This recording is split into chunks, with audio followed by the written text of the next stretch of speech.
Okay, guys, we're live. Hey, what's up, y'all? This is RNVP, Real Nerd Variety Podcast, episode 24. What's up? I'm your host, Good. Jake, aka JT RNVP. Here with my two co-hosts. What's up, guys? It's been a long time. It's been 3 weeks.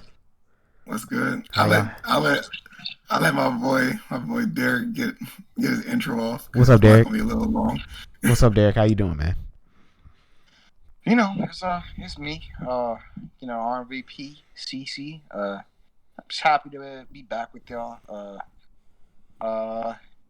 Just waiting for my STEMI check. Just waiting for my my tax return. You know, Amen. That used to be Trump holding me. Now it's Biden holding me. But I made it through 2020. 2021 will be no different. We will succeed. Okay. All right, what's up, y'all? It's Ghost Patosai. As you noticed, we've been gone for a couple of weeks, and that's slightly my fault because your boy caught COVID, and COVID kicked my ass. So I was gone for a minute. So to start off the podcast, I want to have shout out as a Christian. I have to shout out, thank you, Jesus. Amen. For getting me through this COVID period. I was gone for like 2 weeks. Like, the mess was crazy. And with the way COVID been going, I could have easily been gone. So the fact that he still has me here living, I gotta thank him. And two, when you're sitting in the hospital bed for 5 days, and you're just thinking about life, you realize that a lot of petty stuff that we like to argue about really doesn't matter. Amen. Like, life is more serious than sports and video games and just random petty stuff we always argue about on Twitter that we kind of take for granted for arguing. You just realize just be good to people. Yeah. And stop being so damn petty. Yeah. And focus on what's important in life. Yeah. When you're just sitting there, and it's like the doctor, you got tubes in your nose. You just kind of look at life a little bit different. So I kind of taking a new approach to life now. So I want to say I love my guys on the panel, and let's continue this good 2021. I survived COVID for right now. I'll say. Well, I'll tell you, I caught pneumonia because of COVID. That was my complication was, and that's what they had me in the hospital for. So I'm over that. I still get fatigued sometimes doing random stuff, but they told me that's just COVID. Like, it's sometimes it takes people 2 weeks to get over it. Sometimes it takes people 4 months. Like, this is something I gotta live with. So, but in terms of podcast wise, I will be here. It's nothing changing. I'm good. I feel fine. What's the name? Been out the hospital for like 3-4 days now. So feeling good. Oxygen level's strong. I'm healthy. So we all good. That's my intro today. Just wanted to explain why we was gone. And shout out to my co-host for understanding. Oh, no, man. I mean, bruh, come on. Like, fuck a podcast. You know what I'm saying? Like, oh, man. COVID's a bitch-ass nigga, man. That's all I got to really say. Bruh, I'm just upset. Shit. I survived all 2020 without catching this mess. Jesus. And then 2021 hit, it's like, boom. Yeah, man. There you go, my guy. It doesn't, a podcast wouldn't be anything, bro, if you were, if you were gone. This was way more serious than it had to be. I'm just glad that you're okay, man. I'm glad that you beat it. I'm glad Jesus allowed you to beat it. You know what I'm saying? Like, yeah, because because those numbers just came out, 500,000 gone because of COVID. Yeah, so, man. I could have been one of those statistics, but yeah, he still has me here, so I'm blessed. Yeah. And, I don't know how many times I have to really kind of say this is like, take this seriously. Like, this is Please, y'all, please I take mean, COVID guys, seriously. this is the first pandemic we've had as a world since the 1918 Spanish flu, man. This is not a joke. We're not even halfway through this probably, guys. Like, this is, I know, right? like, please socially distance, wear your mask, Wear wash your your mask, hands, man. Please. I was doing all of that, and I still caught exactly. it. So It's no joke, man. Just please let this just be a cautionary tale and a testimony, man. This shit is no fucking joke, and I appreciate Jerron sharing that, because COVID, yeah, bruh, I wanted to let y'all know right now that was the worst illness I've ever felt ever. Like, this is not a joke. Yeah, just let that be a cautionary tale, man. It's no joke. Hey, I love to joke around, but I'm not gonna troll. I'm not gonna make any jokes. First and foremost, I'm extremely ecstatic and happy just to have you back healthy. Know you're recovering. Whatever time you needed, I'm glad you took it. Your health is the most important to us, Amen. anybody, any listeners we have or may have in the future. I can't overstate what my fellow co-host said. Like, it's not a joke. The longer you can keep yourself from catching this, the better. If you can get the vaccine, I would recommend taking it. You do what you please. I will just say, if you're still on the fence about whether or not this pandemic is a thing, turn the podcast off, bro. Let's go. This year I am wasting as little mental energy on things and people that don't matter to me. And I don't mean to be callous, but I am sick of people who are resistant to facts. Hey, man. Yeah. I can deal with you if you have a differing opinion with mine, right? Especially if it's rooted in facts, because I'm not always right. So I'm not going to be a zealot and be beholden to any belief system or opinion besides certain moral things that I'll just never compromise on. An example of this being pedophilia. I'll never accept that. Tangent aside, my whole thing is if you're on that, if you're any type of person who doesn't want to accept basic science, cool. I don't really want to associate with you. That being said, happy to have you back, Jerron. I'm hoping we do another 100, 200, 300, however many episodes. Most importantly, I'm happy to have you back as a friend. Continue to take care of yourself, man. And let's get on with the show. I appreciate it. Now let's get to these topics. All right. Where should I begin first? What should we get into first? NBA, my no, God. NBA. Let me rip off the Band-Aid real quick. Let me start off. Okay. All right. Let me get my shit off. So we're halfway through the NBA season. You know, the season that again probably. Yeah, you did want to start with this. Go ahead, Derek. Yeah. Okay, I remember. Yeah. All right. So basically, if you haven't been keeping up with the NBA season, like I said, we're halfway through. If you look at how the East is playing out, it's playing out pretty much the way you would think it would play out with Milwaukee and Milwaukee, Philadelphia, and Brooklyn at the top. But I'm not here to talk about that. I'm not here to talk about the West. I'm here to talk about one team, one organization, and that's the Boston Celtics. If you haven't been listening to the podcast, I am a Boston Force fan. I stand pretty much any Boston sport, excluding the Galaxy. I don't, not them, but anyone else, the Bruins, the Red Sox, the Patriots, the Celtics, those are my teams. So as much as I love those teams, I'll be super critical to them as well. I'm biased like that.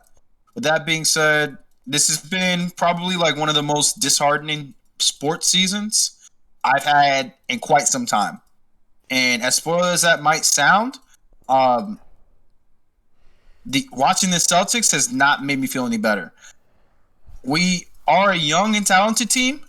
I do believe in our young players, but this year more than ever has shown me like the way the roster has been constructed and the lack of opportunity that, you know, my team's GM, Danny Ainge, has taken in terms of using the opportunities to make this team better are glaring, because the Celtics are below 500 and it makes me sick. It's already bad enough seeing the Patriots not make the playoffs. But Lord help me, if the Celtics don't make the playoffs this year with 2 All-Stars, I'm going to lose it. I'm getting sick of Danny Ainge because Danny Ainge is the one GM who will have a mountain of assets, and all other GMs will want from him is simply to make a fair trade, and all Danny Ainge wants to do is finesse. And it's caught up with him. Because now he's not created a roster that seems like it can compete. We don't really have, and I love Kemba Walker, but we don't really have a point guard at the moment that can slow the game down and get guys to be where they're supposed to be. On the bench are starting, because we have one point guard he's done. He's cooked. His name is Jeff Teague. He's done. He's not an NBA point guard anymore. He had a good, about 10 years. He had a good run, but he's done. There's nothing wrong with that. You took a shot, but you missed, right? That's fine. The problem is with Kemba, you can't miss when you have a guy coming off injury. You can't miss when you have a young team that needs a veteran ball handler to kind of stop guys from hurting themselves and hurting the team. So when you don't have that, and instead you have guys feeling like they have to gun and make every play for themselves, and they can't be intelligent with how they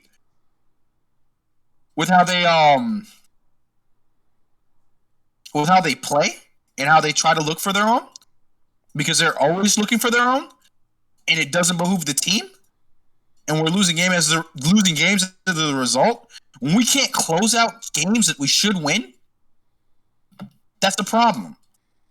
And never mind getting to the playoffs or doing anything substantial, can we get to the point to where we're winning games?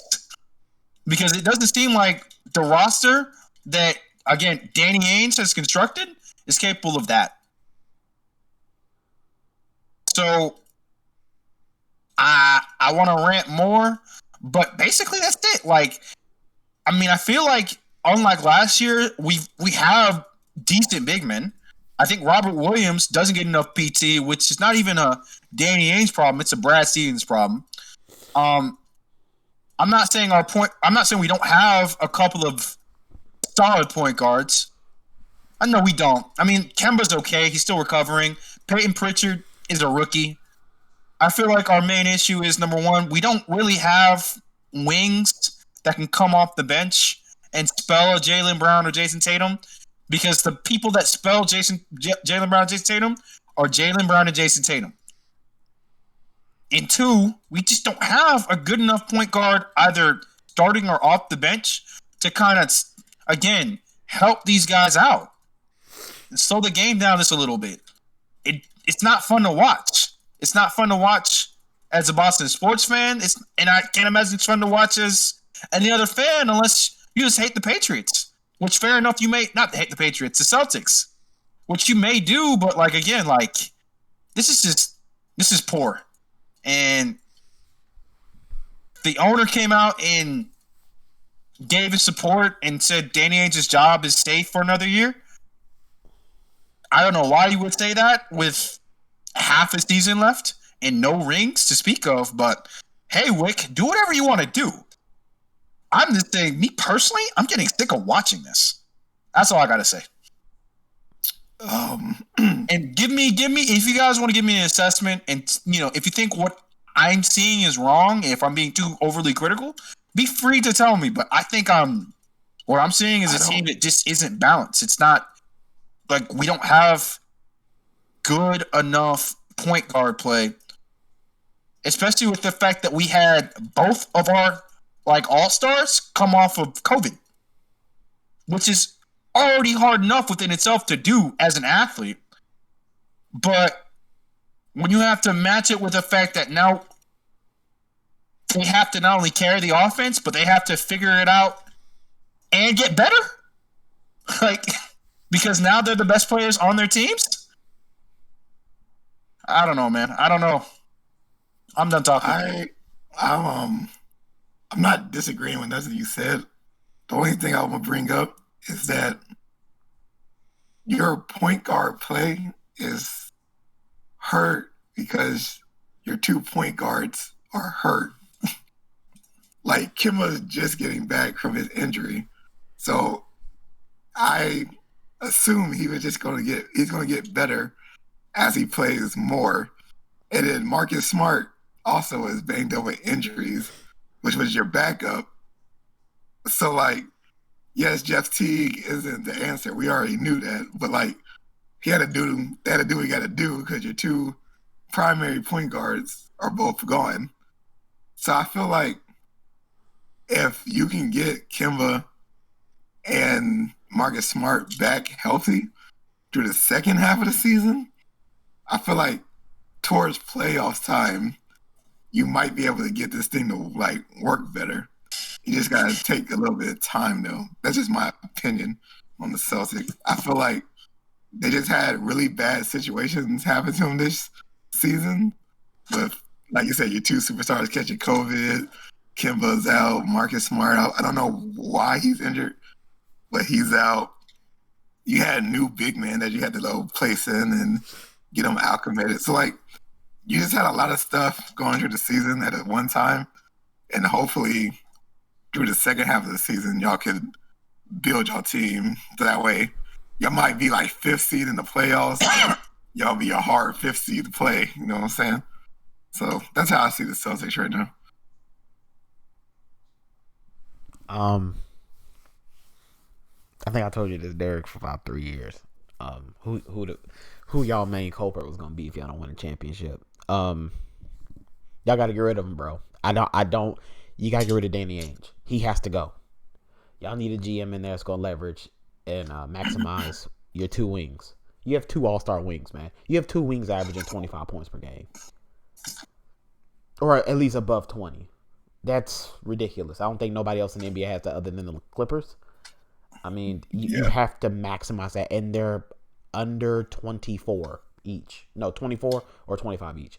That's ridiculous. Like, y'all should be a top 2-3 seed. Y'all should be fine with the Nets and the Sixers right now. This should be a 3-headed monster, 3-headed race.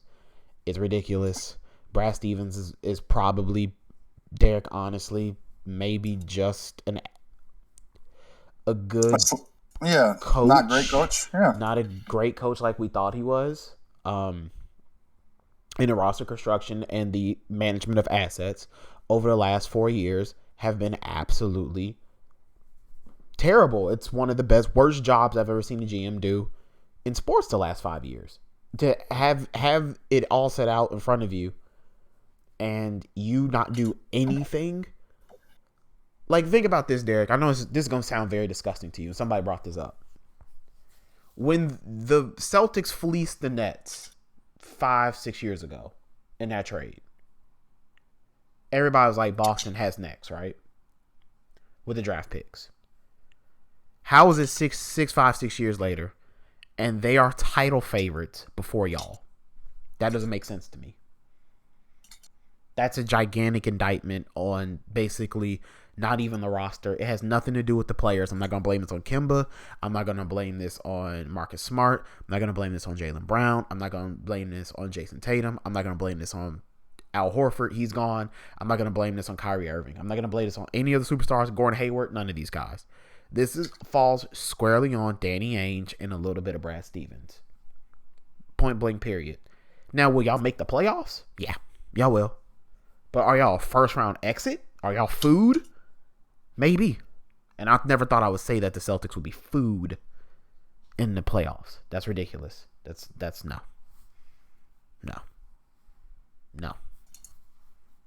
That's awful. There's a part of me that hopes, like, maybe we'll peak at the right time and get a little hot in the playoffs? Of course there is. I'm always gonna go for my team. Like, I'm not saying the season's over, but it's just really appallingly bad what I'm seeing. Yeah, it's bad. You know what I mean? It's terrible. It's bad basketball. It's not bad offense. It's not even bad defense. It's just situationally, y'all give up runs that y'all can't withstand. Y'all give up runs y'all can't withstand. Y'all defense drops to levels that are unacceptable given a team that has two really good defensive wings. It just doesn't really honestly make sense. And the glaring part about your team has been the glaring part about your team for 4 years, which is no defensive big men that can anchor the paint. So then you can be aggressive with Marcus Smart and Jaylen Brown out on the perimeter and really, really get up into people's grip and really force the issue on the perimeter when it comes to defense. So then when they do penetrate, you do have somebody protecting the rim and your rotation won't be as compromised. That's about it, man. That's like the Celtics really honestly are just like one of the most cut and dry teams I can see in the NBA. What's wrong with them? It's really just situational point guard play and big men and maybe better coaching. But get rid of the GM. That's how I see it. It's really sad because I kind of picked them to be way better than this. Yeah, I feel stupid. All right, John, you're up next, man. How's it feel to be number one, bro? Bruh, it's nerve wracking, bro. It's like, and we barely holding on because Brooklyn doing that surge right now. But it feels good. It feels good to see my team actually do what their potential says they could and be number one in the East right now. I still got Joel Embiid as my MVP, of course, because I'm biased. Ben Simmons, best defensive player in the league right now. It's just what it is. Doc Rivers got these boys having an offense. We hit shots. We play as a team. We dig deep. We win games. Like, hey, I can't complain about my team right now. I wish we had. I was telling Derek earlier, my issue with the Sixers is I don't know in serious playoff moments where it's fourth quarter, we got a minute 30 left, and we need to keep hitting buckets just to survive or win. I don't know who on our team is going to do that. Like, it's just because Embiid, as great as he is, his limit is that he's a big man. So, like, at the end of the game, if you throw enough bodies at him at one time, like, yeah, you'll have somebody over in the corner, but if he doesn't see it, like, there's a potential of stopping that. And then Ben Simmons, as good as he is, so he can't hit an outside shot and you just leave him open. Like, is he going to take the shot or what's he going to do? Like, so just situation, that's my main situation I'm worried about. And it's really only focused on Brooklyn because with Kyrie, KD, and Harden and all that offense, if this comes down to a wire where you need offense, they have the advantage. And I don't know how we get over that with our current roster. Now, we make a trade and get some more shooting or whatever, then I guess cool. But we haven't done that yet. So that's just my deepest concern with the Sixers. But we number one right now, so I'm chilling. it just seems like, hey man, you just change the coach, and then you go get some young guards, and you get maybe one or two shooters, and that team it hums. They just work. It just works. I mean, this was how this team looked 3 years ago, Jerron, when they had Bellinelli and Saric and all them guys, the guys who could really shoot. Yeah, this is how this team looked. And JJ Redick, this is how this team looked. Knows how to run an offense, unlike Brett Brown. Yeah, Doc is one of the best offensive minded head coaches in the NBA. It's just team works. Y'all got one of the best players in the NBA.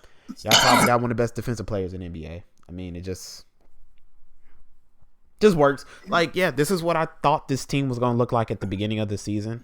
I don't know if they're going to hold the number 1 seed, but the fact that the Sixers are not a 4 and 5 seed, but the fact that they're not a 4 or 5 seed this year, that's an improvement. That is a stark improvement from the last 2 seasons. So it just Brooklyn, when they stack their team, Brooklyn's going to get that number 1 spot. They're just going to outscore. When you have 3 superstars and for games, all you need is one to go off to win. So yeah. Derek, you have anything to really say about him? I'm just so sad because you can be greedy if you're Danny Ainge, but when you're greedy with no rings, dude, it's kind of come on, man. We have literally so down bad right now. Derek's gonna be fine, bro. I'm telling you. Just fire him, y'all be straight. Y'all gotta endure the growing pains, man. This is how it goes, man. The NBA is so cyclical. Not for y'all. Not for y'all. Derek, we're getting beat by Portland by 12 right now. Oh, look at the guy with his, one of the best players in the NBA just out with tendinosis. It's not like he's gonna come back and be good.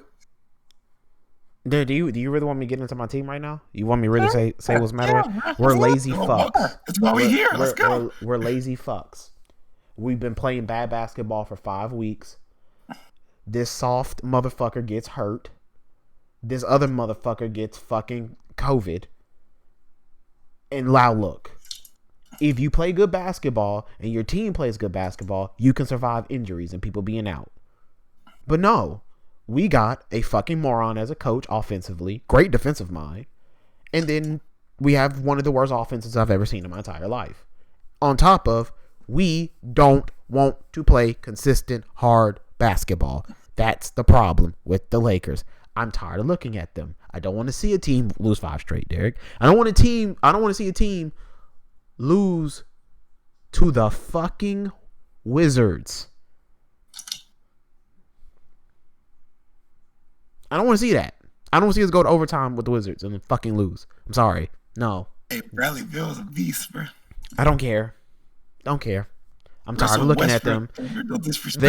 They play entitled, spoiled basketball. They play like the Clippers last year. If you just really want me to be honest. Oh, yeah, we'll figure it out. Oh, yeah, we can just flip the switch. It's not how it's going to work this year. So, nah, bro. No. I don't know if Anthony Davis is going to come back and be the same player, Derek. I don't know. I don't know if our offense is going to ever recover. I don't know if our shooting is ever going to recover. The thing going into this year that I thought was that we won't be one of the best 3-point shooting teams in the league, but we damn sure are going to be better than last year, and we're worse than last year, percentage-wise. I don't know. I don't even understand how that's even possible with the players on our roster. That just does not compute with me. So either that means we're in a historically long 5-week slump, which I've never seen in NBA in my lifetime, or we are extremely tired and extremely disengaged from basketball. And honestly, I think it's a mixture of everything. So no, I don't want to hear the whole, oh, you won a championship last year. Well, motherfucker, I won a championship this year with a team that on paper is significantly better than the one last year.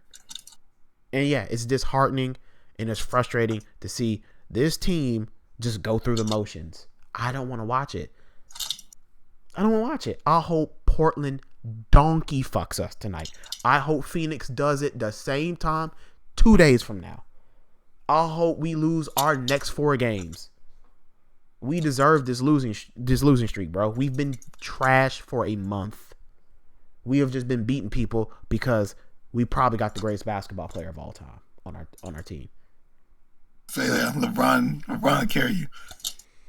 I don't need a 36-year-old LeBron James to carry me, Jerron. I don't need him to carry the Lakers. I'm not understating how that Anthony Davis being hurt, and I'm not understanding that Dennis Schroeder being out 4 games hurts us. But he's back this game.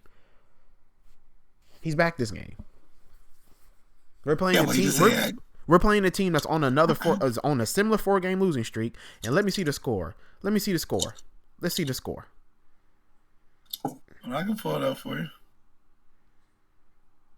Yeah, we're gonna be 18-8. We have 8 points with 5 minutes to go in the first quarter, Derek.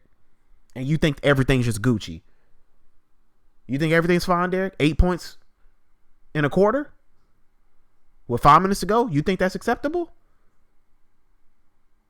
Okay, man. Okay, that if I was to really just be honest, my conference, like my finals pick, Clippers Nets. We either losing in the second round or the Western Conference Finals.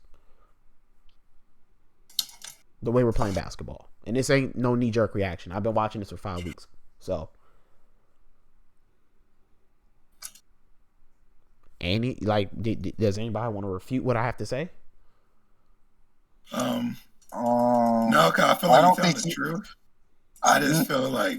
I don't think he's telling the truth. He gives no respect to the fucking Clippers. No, have you seen them play this year?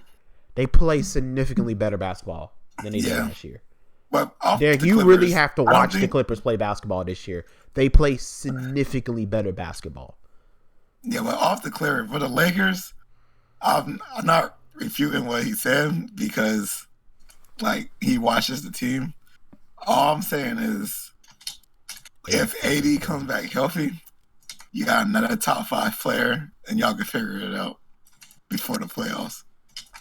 That's like I did last season. Like that's the power of having top 5 players on your team is that when you have more than one of them, you kind of have a significant advantage. So like, I'm not saying that Lakers aren't having problems, but as long as you can get AD back for the playoffs, I feel like y'all at least locked into the Western Conference Finals.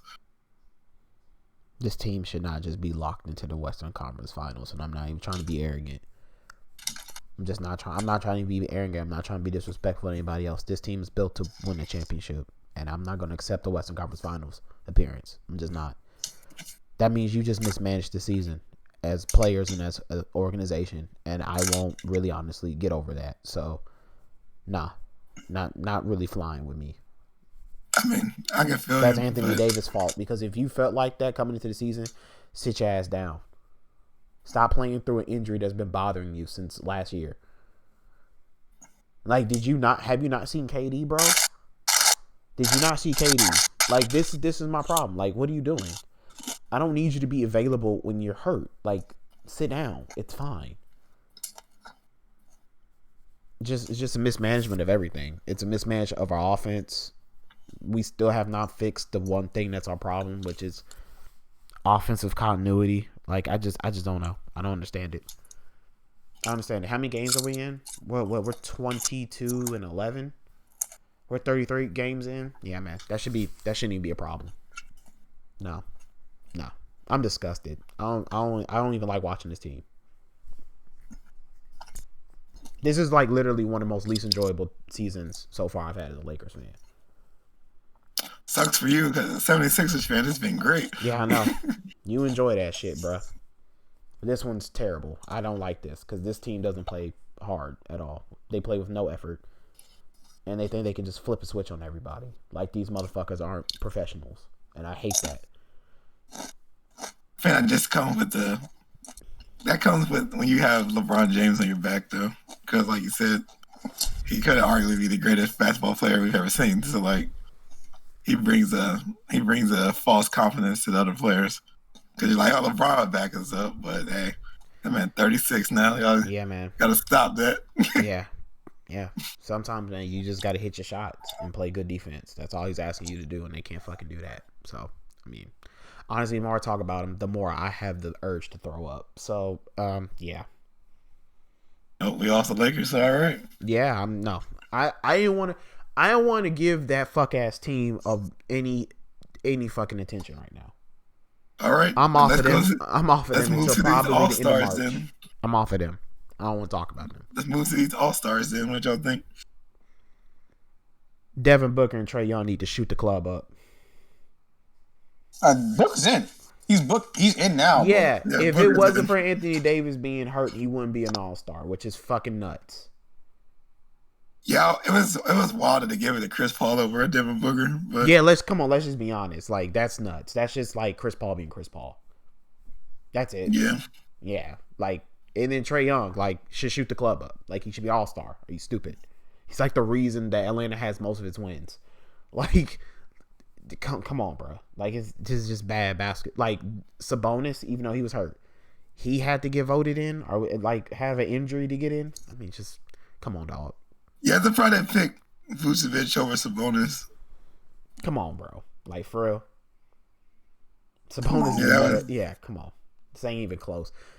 Those are just the snubs. I think they got everything else right. The West is so Wait, is Kyrie an All-Star starter? Yes. Yeah. Okay, they got that wrong. All right. Yeah, they got it wrong. No, they didn't. I don't like that nigga. Yeah, okay. Derek, we know you don't like him, okay? Like, so you just being petty at this point. But you know for a fact he should be a starter, right? Bro, you give me heartburn right now, bro. What you trying to say? Okay. All right. But yeah, for the most part, John, they get it right. It's just the snubs are just really bad. It's like they get it. It's like for the last 3 or 4 years, it's like they get it 90% right, and then the last 10% is just so baffling. Like, it doesn't make any fucking sense. Like, how does Devin Booker not? They're the 4 seed. Come on, this is the best. What Phoenix has looked in six seasons, 7 seasons, and like really, the guy who's like probably the main driving force is not an all-star. Yeah, come on. All right. Yeah, this is ridiculous. That's bullshit. That's bullshit. Anything else? Shout out to Julius Randle for getting his first time All-Star. Former baby Laker. Absolutely. Hey man, the baby Lakers are hooping. I'm happy to see that. B.I.'s hooping, Lonzo's hooping, Julius Randle's hooping, Larry Nance is hooping, Thomas Bryant's hooping. A lot of dudes around the league. Lakers got the best. Hey man, we got the best scouting staff in the league. Also, shout out to Zion for getting his first All-Star selection. Bro, Zion is boy. I don't know. I had a conversation about Zion earlier today. My only concern about Zion is how long will his body hold up do to what his he play does. style. Yeah. Yeah. Because like it's not like he's like 6'10", like he's only like 6'6", but he's playing like a power forward position. So like eventually he either gonna have to be able to transition to the small forward, or like he gonna lose that athleticism and then he's not gonna be as good. So like that's my only concern with Zion. But in terms of like right now, the man's a monster. Yeah. He's a freak of nature. Oh, there's one thing we do need to talk about. We all saw Anthony Edwards put his nuts on that dude's forehead, right? Bruh. Yes. Okay. All right. Easy.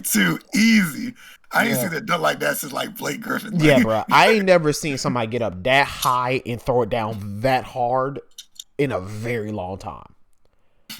Holy hell. Why did you jump? Yeah, why did you jump? When you see a freak athlete turn the corner, like when you see anybody get a free space baseline and they dribble it, when they dribble it twice hard and you can hear them dribble it hard, nigga, if you don't get the fuck out of bounds, exactly. don't you dare jump. Derek, you saw, right? Yeah. It's one of the best. It's probably one of the best dunks in the last 10 years. Yeah, bro. Like, holy hell. That's like Vince Carter on that dude in the Olympics. Oh yeah, where he just casually jumped over a 7-foot dude and dunked it. Yeah. Mm-hmm. Bro, because like that's a closer thing to like a Moss golf, but the difference is like since Blake is so big, it's like it's the cool, height difference is nuts. When you have like a 6'6", 6'5" Anthony Edwards do it, it's like, bruh, like you just got Moss golf by a guard, like.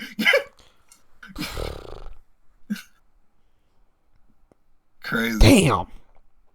I don't know why he jumped, man. I remember I didn't even see it. I didn't see that night. I got up and I was like, what are people talking about? And I looked at it and I threw my phone. I was like, hell no. I was like, why'd you jump? Why? Look, Jerron, it's not that he also jumped. Don't hesitate. If you going to get the nuts put on your forehead, do not hesitate on the rotation. Do not do that. Once you do that, go ask Brendan Knight. Wrong business decision, my guy. That's what I'm saying. Go ask Brendan Knight how it is when you the wrong one. Yeah, that's he what I'm thought saying. about it and it still made the wrong decision. God damn, Jesus. And then did you see the nerds on the internet talking about like, oh, he only scored 7 points from like 4 of 10 shooting? Like, do y'all hate sports? Like, why are you watching hate happiness? Niggas really hate happiness. Yeah, bro. Like, for real. Like, why y'all blocking y'all blessing? Like, why y'all doing this? They showing niggas no love. Yeah. It's people who want to be right about Anthony Edwards not being it as a prospect. See, our advanced analytics said that Anthony Edwards, yeah, he's just no, you don't see it. Just nerds, bro. I hate analytics. No, I don't hate analytics. Analytics are necessary because they give context to what you see on the court. It's just using them to see the whole perspective and the whole perception of a player is just trash. It's so stupid. Like, we watch sports to analyze with our eyes. You can tell when somebody's better than the other person. Come on, guys. It's not difficult. That's all I have to say, because I really don't want to even get into that analytics conversation. Because, I mean, it's been had for, 7 years now? Analytics, just the sole usage of analytics. When you can ball, you know you can ball. Like, yeah, exactly. When you can see it, you can see it. And then how you gonna hate on a dunk like that? So you just saying, like, if you want these analytic nerds, so you just saw that dunk and had no feelings? None of it? Man, go back to Wall Street, bro. Nah, man. Nah. Is that it for basketball? I think so. Y'all have anything else y'all want to talk about basketball? Yeah, the Jazz. I really hope you guys are valid. I'm hoping like y'all get to like the second round and look different. Something telling me though. Y'all gonna disappoint me. Something telling me y'all gonna disappoint me. Okay, well, let's get into the Jazz. This is what I think about the Jazz. The Jazz are 4 to 5 guards that can really play well with each other that have no legitimate wing. Yeah, we love Joe. I don't know about y'all, but on this, I love Joe Ingles. I love Ingles. I love Bogey. I love Bogey and Ingles. Bogey can shoot the shit out that rock. Like, he was missing from them last year. You know, he tore his knee up early last year, so he wasn't on that team. But him now, what they have scores. It's just they paid $228 million for Rudy Gobert to only score 10 points per game, and I just know, bro. And this is where I'm gonna be lame, but he has to give them more. Got up for his defense.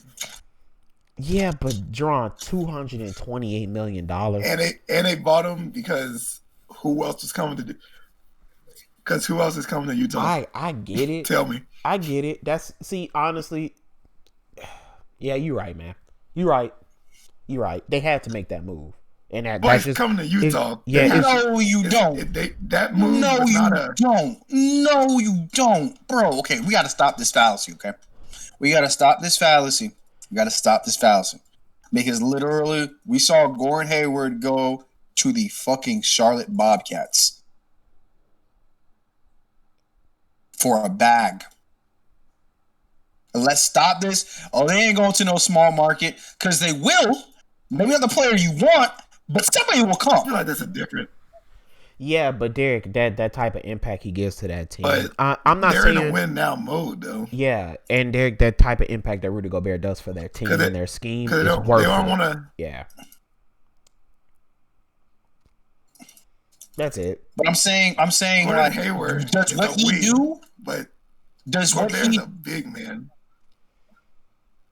Understandable? We were just clowning Rudy Gobert not even a year ago. No, So, Rudy disappears in the playoffs, bro. Don't get me wrong. Like he has had multiple playoff series where he's gotten outplayed, and not even outplayed, outright played off the floor.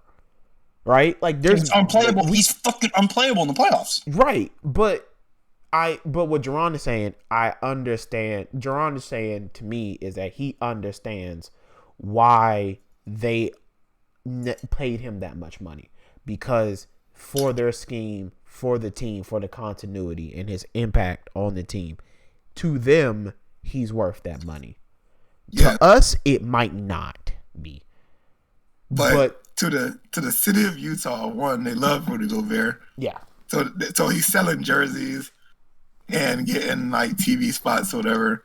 And two, who are you going to replace him with that would make you a viable team right now? Because even if they're not championship level, getting playoff games make you more money and it gives you more exposure. Yeah. And for a smaller market team, you gotta factor in that factor.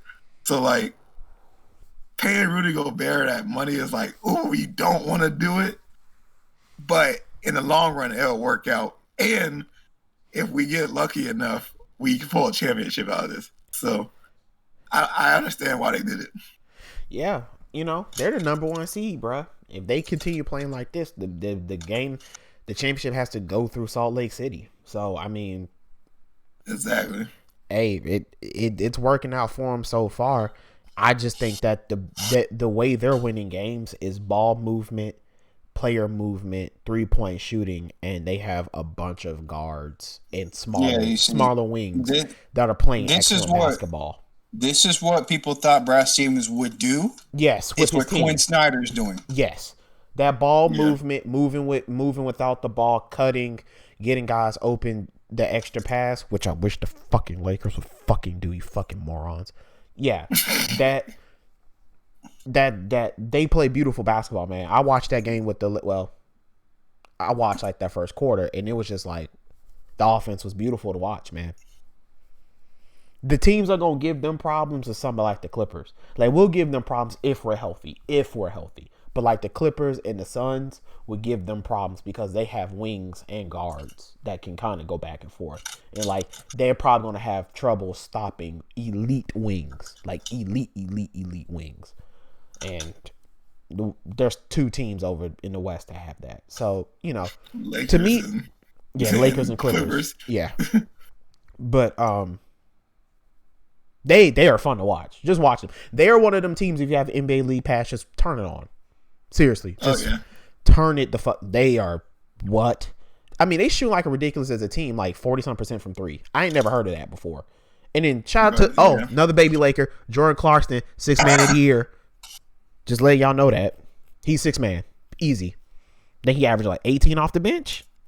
Something like that. And he got imputed like Jerron. He's shooting that thing. It's like Quinn Snyder said, baby, if you want 25 shots, you can get 25 shots.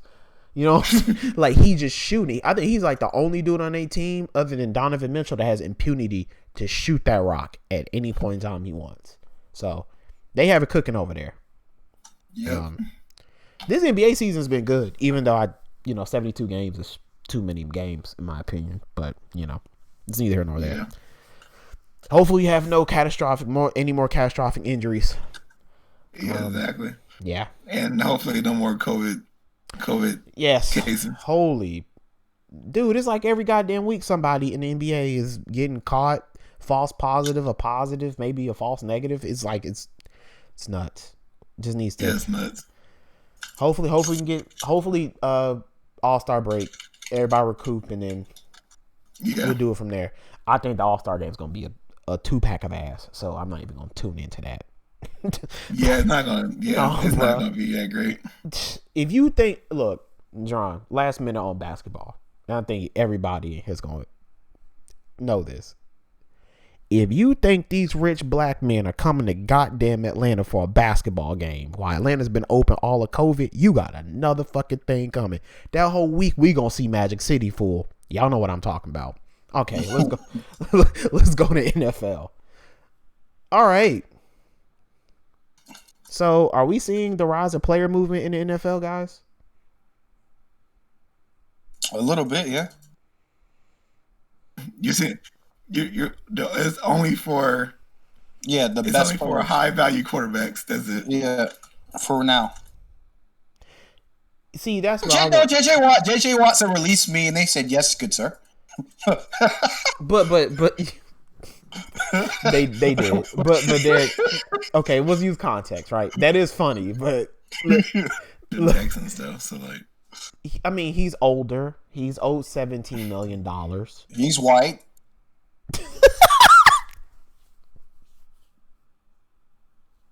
I'm gonna let that sit. We're gonna let that sit for 5 seconds.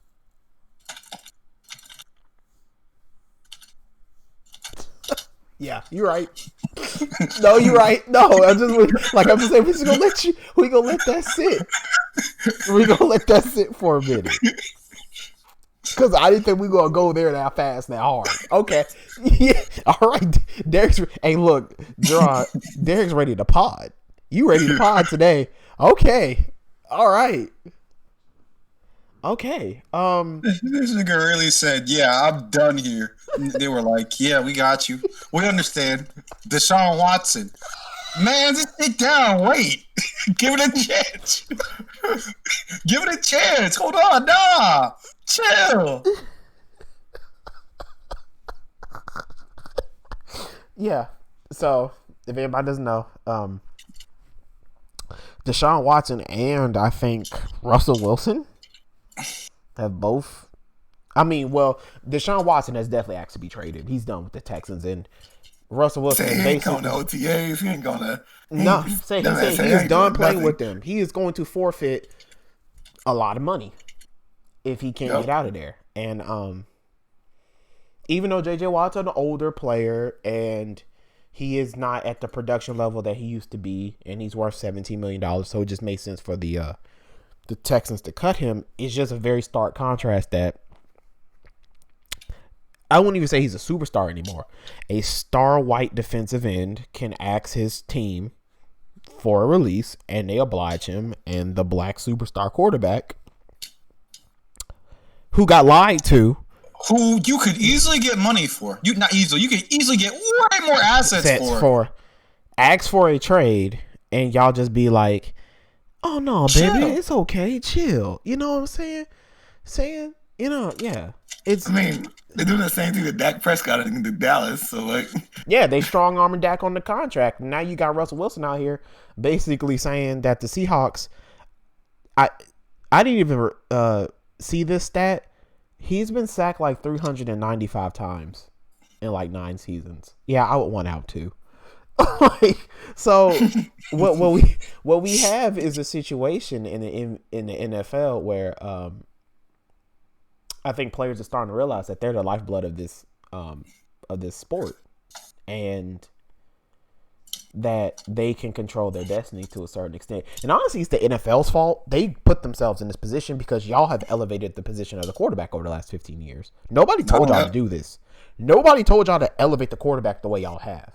So y'all put all this power in their hands, and now you just have retroactively. You know what it was? They never expected black men to be able to quarterback at a high level. Damn. If we're really gonna be honest, because it would be fine if it was because like white quarterbacks have been doing this forever. Jay Cutler did it. This nigga potty, bro. Eli Manning did it. Like, what are we talking about? Carson Palmer fucked his way up. Yo, like, what are we saying? Like, this nigga is potting. Derek going for 81 tonight. I can feel it. Yeah, like, it's like, oh, these niggas can throw the ball. We still gotta keep control. Come on, bro. Like, Bro, that's all this is, really, to me. I mean, if you really do boil it down to it, I mean, if you just go to NFL business sense, right? Why would the Texans trade him? They have all the leverage. He signed the contract, okay, but what quarterback wouldn't sign a 4-year, $165 million extension? Come on, dude. And honestly, that's a very tradable contract. Now that you think about it, it's not a Patrick Mahomes contract, bro. It's just really weird to see a organization that could get multiple first round picks and multiple good players. 3? You get 3? That's what I'm saying. Like, they from teams are gonna have very high draft positions. Like this year, when they don't have a first round pick, they could get a lot, and they are not trying to call. Like, bro, when Dan Graziano has to like tweet out, so the Texans are like leaving everybody on voicemail. I'm like, what? Y'all just have offers sitting in y'all voicemail box? What is wrong with y'all? This is the reason why this dude wants to leave. That's just bad management. Yeah, I guess Nick Casario learned something from Bill Belichick. Something. Try to hear this nigga going for 100. What is wrong with you, bro? What got you today? What's the matter, Derek? The Celtics can't be that bad. What's up with you? Bro, I chose violence. What's wrong with you? Like, this nigga going for 120 points today. I chose violence, bro. This nigga about to put up a Will Chamberlain stat line. This is crazy. I just saw Tom Brady win a Super Bowl. I got nothing to lose. Oh no, that's pain. Yeah, you down bad. Oh no, you're down really bad. Okay, no, you're right. That's crazy. Okay, so this is a question I have to ask y'all. Jordan, you just saw your quarterback get traded. So how do you feel about that before I ask my question?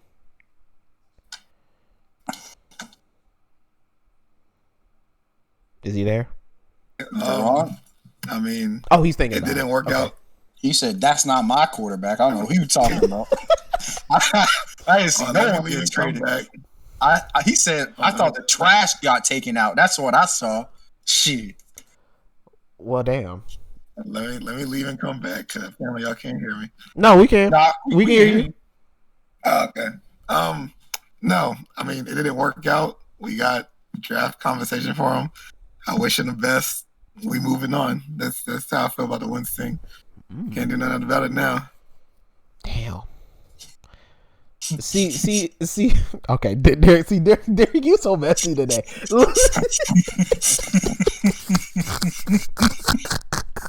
I know, me and Derek think the same thing. You know what's funny, Derek? The reason why Jerron ain't feeling that nigga didn't win that Super Bowl for me. You know, that might be it, too. Yo, that's every Philadelphia Eagles fan's feeling, it's just bro. like, yo, y'all don't care. Anyway, so it don't matter. Hey, you weren't under center when.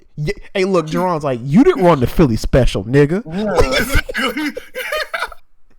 Like, you know what I'm saying? You weren't holding that Lombardi trophy, dog. Like, bro, they made you sit in the back of the duck boat. Like, get out of here.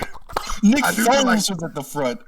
I do feel like the city does feel that way, and like you weren't in there anyway, so it's cool. We good. Yeah, and I think Philly fans want to see what Jalen Hurts has. I think Jalen Hurts showed a lot of poise and promise the last 4 games, honestly. So we'll see. We'll see. And that just piggybacks to what I want to say. You know, Carson Wentz says he wants out. He gets it done. You know, back to Derek's agenda, which is kind of right. Where do you think Deshaun goes? What do you think people give up, and what do you think they give up for him if the Texans budge? Where do y'all think he goes? I think John Watson ain't going nowhere this season. He's going to be at home losing money because the Texans are stupid, and they won't take whatever picks that the Dolphins and the Jets going to give him, which is stupid. Well, by the way, first of all, if you're the Dolphins, I love Deshaun Watson too, but y'all gave up on Tua that quick, huh? Well, Derek, it's not that you're giving up on Tua. It's that you got to. But he's not Deshaun Watson. He's not Deshaun. Like, it's like Derek. It's kind of like, do we wait for the 22-year-old to get better, or do we go get the 25-year-old that led everybody in passing this year and is a 3-time Pro Bowler? Like, do you really lose in that situation if you give up the 22-year-old and he ends up being good, but you already got the 25-year-old that's an MVP candidate in our offense?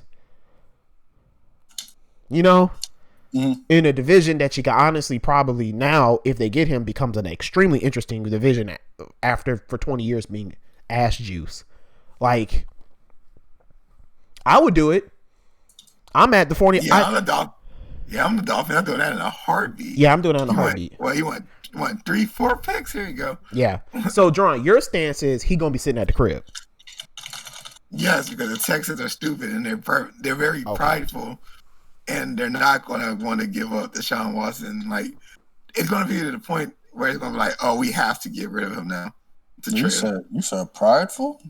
Racist? That's a weird way to pronounce racism, bro. Like, that's pretty strange. Imagine, an organization in Texas wanting to utterly control the future of a black athlete. Imagine. Like we just saw him do with James Harden, which different circumstances, but it's same thing. You know what I mean?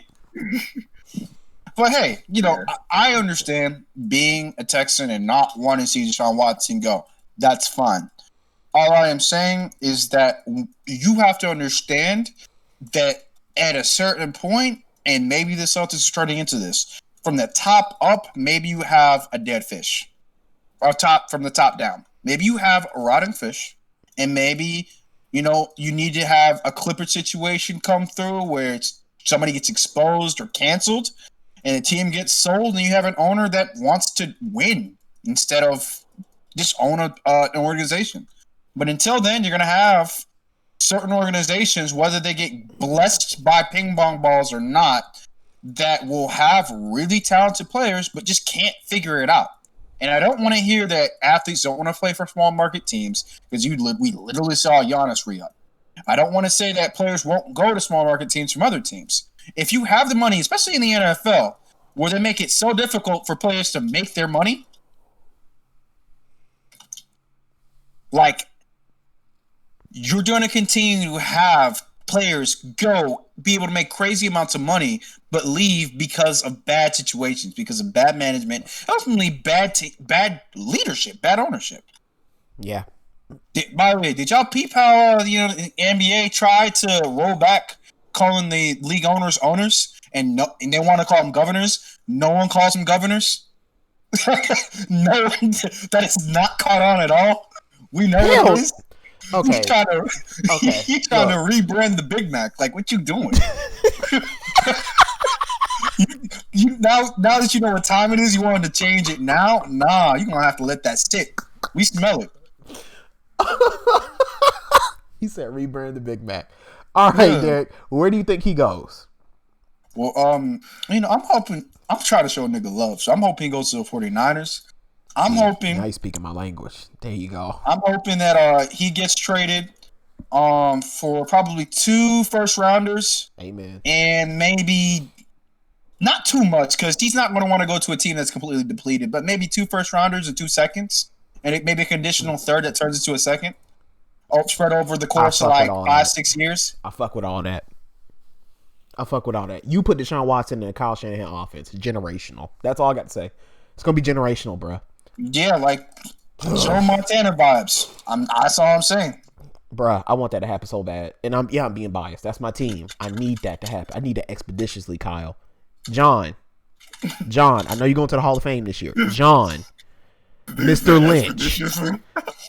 Lynch, make the call. A nigga named Lynch in charge of an NFL organization. Imagine that. What is wrong with you? Like, what is wrong with him today? Like, what is wrong with you today? Like, yo, what's going on? Like, are you okay? Like, are you straight? I've been hurt. This nigga chose violence. All right. Okay. Is there any other wild card teams? Like, what about the Broncos or like the Washington football team? What are we talking about? What are we talking about? Let's move on. No. Like, This conversation done. Niggas said the Broncos. Shannon Sharp is not walking through that door. I don't want to talk about Drew Lock, Drew Gooden. Drew Gooden. Drew Gooden. Oh no. Okay, now we're done. We're done. We're off the NFL. All right, guys. I think that's done with. We're done with sports. This man said the Washington football team. They didn't even have a name. They don't have a name. But they want to trade for Deshaun Watson. Come on now. Bro, imagine Deshaun Watson going to like even more racist organization. Like, yeah. Bro, they literally said, "Oh, we can't have our name. We won't have a name." Yeah. Fuck Dan Snyder. Okay. All right. Hey, Chicago need. Okay, that's what I'm saying. What about the sleeper teams? Y'all can't be putting Chicago in a pack like that. No. What about Chicago? Niggas named Dan, down bad. Dan Snyder? Dan Gilbert? Dan Quinn? I'm done with y'all. We ain't talk like I don't want to see What is Eddie. wrong with this nigga, bro? What is wrong with this? I'm coming for people. I can see. It's their time. Dog, the Celtics hurt you bad, dog. They got that man, bro. They that man saw Tom Brady win the Super Bowl. He been hurt. Yeah. Then now I see why you didn't call me after the Super Bowl, bro. You were listening to Marvin's Room, weren't you? just angry. I was listening to Marvin's Room, Marvin Gaye. Okay, but seriously, what about Chicago? Bro, they're done. They're cooked. Who cares about them? Bro, okay, listen. So you really just think it's the Dolphins and the Jets? That's it? Nobody else is going to pick up the phone. Chicago could be a wild card because they can trade on Mitch Trubisky with a couple picks. That's what I'm saying. Yeah. It'd be like they'd be atoning for their mistake. It's like y'all didn't have to do it, but since y'all stupid enough to trade up for Mitch Trubisky, that's what you get. Like, because they literally could just waited a pick and then just drafted Deshaun Watson by himself. But since they were stupid and they went after Mr. Trubisky, they got to pay now. Yeah, that's all I'm saying. Like, the people pick the Dolphins and the Jets because they have the draft capital and assets. Yeah, they got mad draft capital. Both of them do. So I understand why y'all are bullish on the Denver Broncos and the Washington football team. I'm just picking teams that need a quarterback, and if you insert a quarterback into that situation, they become infinitely better. But Jake, honestly, there's besides 5 teams, everybody needs a quarterback. So technically everybody should be calling. So. Yeah, everybody should be picking up that phone. If you're not Kansas City, if you're not Buffalo, if you're not Baltimore, if you're not Tampa Bay, if you're not Green Bay, everybody should be picking up that phone. Everybody. Yeah, you're right. And no one will answer the Patriots calls. Cool. No, the Patriots should pick up that phone, Derek. For real. Listen. I'm telling you right now, if I'm an NFL organization and I hear Bill Belichick calling me, I'm be like, a lot of respect for what you have to do, Bill. You want to trade me a second rounder for hold on, I'll get click. Ain't no one talking to Bill Belichick right now, man. Like, man, you're about to make me go lose my mind. Oh my God. Bill Belichick can't even draft players to be on his own team correctly. So him trading you players that you want, almost out the question. This leaves picks. That's fair. That's fair. So you think his reputation's down bad right now? Nobody's gonna do business with him. I mean, I still believe in him as a coach. I just don't think I believe in him as a team builder. So you think he should just not be the GM? Pretty much. Interesting. Wow. Okay. I can agree with that. Yeah, I can see that. I can see that's a necessary shakeup the Patriots need. Yeah. Because he's far too conservative, and this will be the biggest indictment of Bill Belichick ever. He has the third most cap space in the NFL currently, right? Watch what he does with it. And watch who we can get. Okay. That's all I gotta say. All right. We'll revisit that. All Right, and by the way, What's before up? we leave the NFL, if you're a snotty-nosed kid whose parents paid for you to go to a QB's camp, and you have the audacity to go and try to stunt on a not Hall of Fame, but an all-pro NFL MVP level quarterback at one point. One of the best football players in the last 10 years, 12 years. Because you want to look cool on like Snapchat, Instagram, or TikTok. I don't want to shit talk kids, but you the reason why I don't believe in the future. You're the reason why I don't think we're gonna make it through global warming. What is this nigga on, bro? Yo, imagine having your parents pay for you to go learn how to play quarterback from an NFL quarterback for you to be disrespectful. Only for you to have to turn around and give a public apology. Brother, I'd rather have my head shaved. Now, what is wrong with my man? What's wrong with me? What's wrong with the kid? No, you're right, Derek. No, you're right. You're right. You're right. You're right. It's just the way he said it, bro. That was hilarious. Even if I thought Cam Newton was cheeks, which, a little part of me does, but I understand the situation. But it's a respect If my factor. mom and dad caught me clowning him at camp after they paid for me to go, yeah, you can get your ass whooped. Yeah, I see. Because it's home training. It's respect to home training, right? Yeah. With sports, you're gonna do shit talking, but like, as a young blood like him, he should be trying to get Cam's attention and ask him all types of questions of how you get to that next level. How do you get to the NFL? What did you like, eat and do growing up to be a phenomenal athlete? How do I run people over with the vigor that you do? Like, how do you overcome, doubt and hate? You know what I mean? And people thinking that you can't throw the football because you're a black QB. But instead... And then all that still making it to the Super Bowl. Yeah. Yeah. Winning an MVP award, winning a Rookie of the Year award, being to the Pro Bowl 6-7 times in his career. Yeah. That kid could have asked him a lot of questions. He could have got a lot of life lessons and gems, and now he probably got the most important one of all, which is show respect. Yep. You give respect, you get respect. Simple as that. Yep. Okay, guys, I think we're done with sports. Let's go to this gaming. Where y'all want to start? Well, my boy. Hold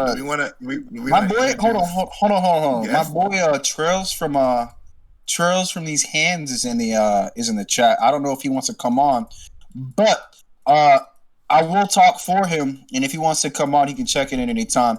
But a beta just came out for a fighting game called Guilty Gear Strive, and apparently the netcode is really good. It's like phenomenal, actually. And it's to the point where he's saying as soon as the game comes out, he probably won't play any other game, any other fighting game. He's a fighting game. Oh no, he is now because King of Fighters came out and said they're doing the same netcode. So yeah, so shout out to developers for finally developing netcode that works. Yeah, making yeah. It only took them like 2 decades, but it's okay because show niggas some love when they do something right. So shout out to them because fighting games, just like most competitive video games, especially fighting games, are predicated on your ability to predict and react. And when you're playing from 3 years in the past, I know how annoying that is. So it's nice to see a developer actually actively try to create solutions to problems that their consumers have instead of just telling them to deal with it. It's nice. That's all I'm saying. Yep. Okay. John, where do you want to go? I see. I kind of want to introduce my two Nintendo guys so we can talk about this Pokemon Direct. That cool with y'all. Okay, then I'll talk about PlayStation. I'm gonna let y'all get y'all shit off. If Bakumi and Luis, we got Zero Blaze and Saucy as Pasta here. Did y'all want to? Can y'all unmute yourselves? No, I can't. Hey. Hey, what Niggas up, and though? bitches, what's up? How you doing? Welcome to What's RNVP. good? How y'all doing? My boy Zero Blaze was good. Are these colored good, people? Joe?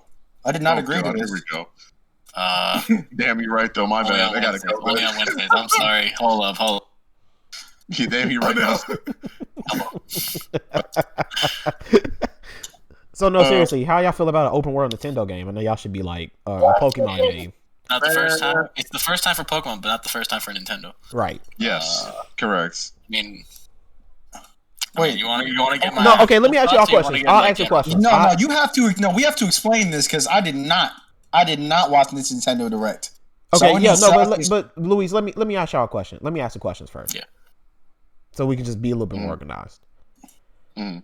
Why in the hell do y'all think this announcement was split up from that Nintendo Direct?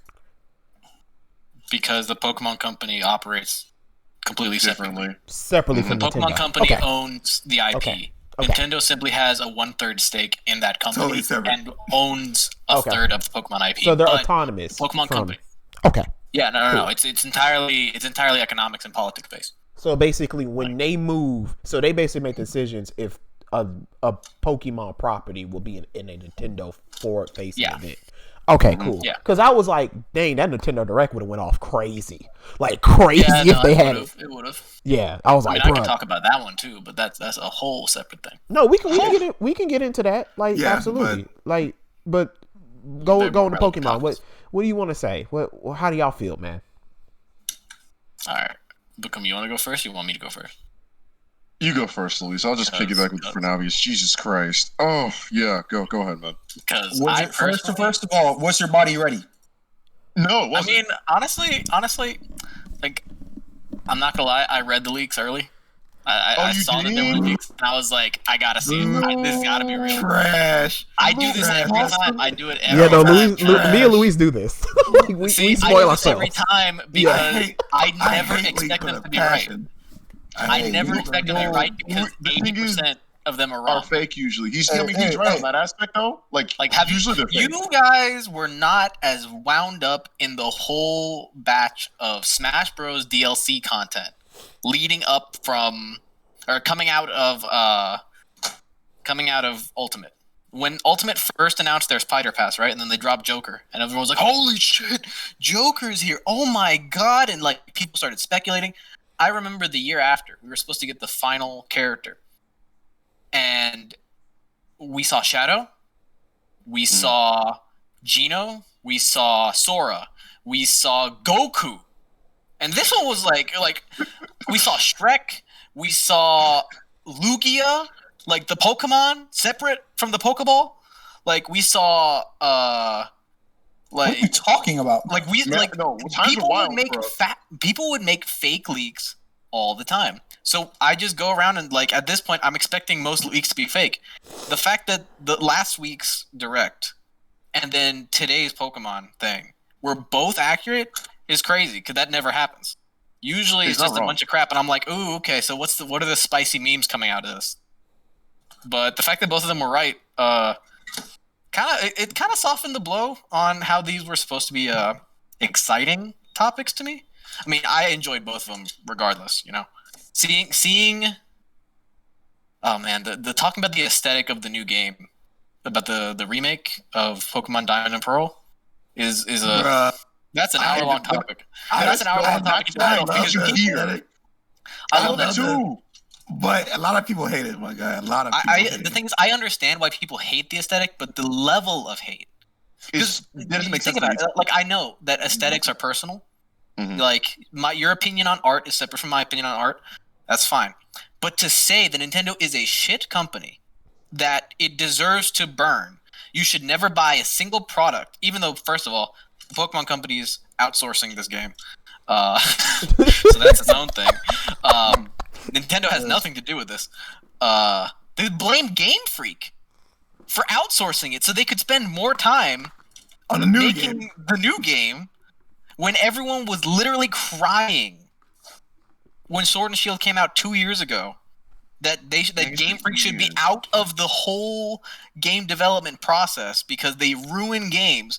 People are like, why did Game Freak outsource this? It's like Bro, You niggas guys just don't have your love. shit together. You Anyway, literally I'm cannot talking about other address people's. people. Let's talk about other people's opinions. My big miss from this whole thing is that we didn't talk about Pokemon Sleep. We announced it last Bro, year what in is 2020, that? and we never got back to it. How am I supposed to know if I'm sleeping correctly if Pikachu doesn't yell in my ear? Like, come on. This is No, but like Anyway. legitimately, they said Pokemon Sleep and never talked about it again. Like, I need to know. I'm assuming it's some sort of peripheral that measures your sleep, like a Fitbit or some shit. Probably. But Maybe. overall, like, I'm here for the memes when it comes to that. Pokemon has me around its finger. It's my second favorite franchise of all time.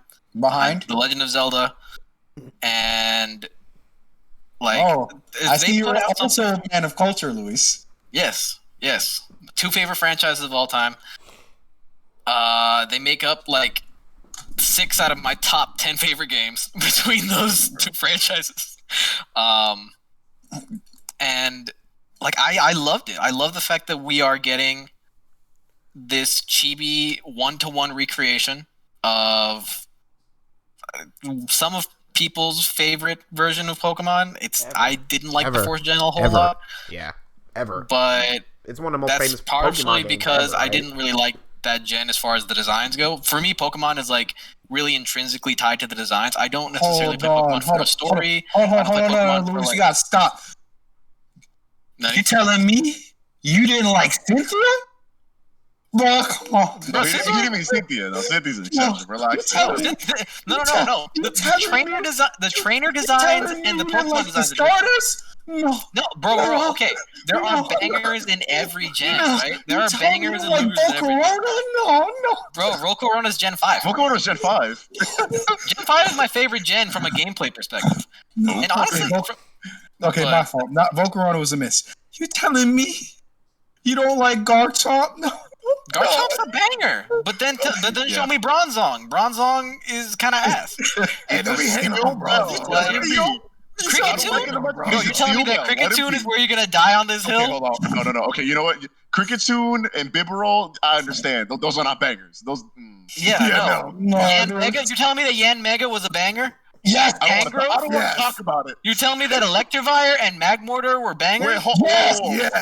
No. Don't you hurt Electivire like that. I like Electivire. Hold on. I don't know, man. I don't like the entire Electabuzz line. They ugly to me. Oh, dang. Okay. Electrade, Electabuzz, and Electivire. I really I like hate the Electivire. Magmar line. I hate the Magmar line so much. Bro, I this love is not. Togekiss. I love Lucario. I love. I actually like the legendaries a lot. Although some people really don't like the legendaries because they say they're too busy. The Gen 4 Pokedex was actually really big. It was like 120 something, I think. Oh, I'm about to pull. No, it these. was 107 because you went from 386 to 493. And 20 of them were legendaries. Bro, I really just go on this as starters, That bangers, whole Staraptor, gen. banger. Staraptor's a Staraptor is a Starling Staraptor's a and banger. Staravia are meh. Staraptor was a banger. Bro, even So- Beedrill was one of the best HMs. No, players. Bro, Okay. Beedrill is a god tier I would- meme, bro, but he's pretty boring from a Beedrill design is perspective. Don't Your do HM this. slave. Bro, Oh yeah, this is Beedrill not. is a top tier HM slave, bro. You teach him Surf, surf, you strength, teach him waterfall, rock smash, strength, rock. There we Waterfall. go. They're just going There down we these. go. You don't need anything else. Bro, this That's is really not that rivalry, bro. You gotta show a nigga some love when he comes through. Tell him, Jake. I mean, Beedrill is that dude, all right? Yeah, Beedrill's okay. that dude, No, but wait, No, okay, I guys. actually the hate barrel Beedrill so sucks. much. Okay, so hold on. So, Mhm. Bakumi, how do you feel? Okay, before I get mine off real quick, Luis, I was gonna ask this since Legend of Zelda is your favorite franchise. When Link's Awakening got announced, how did people feel about that art style? Because I can't remember. People loved it.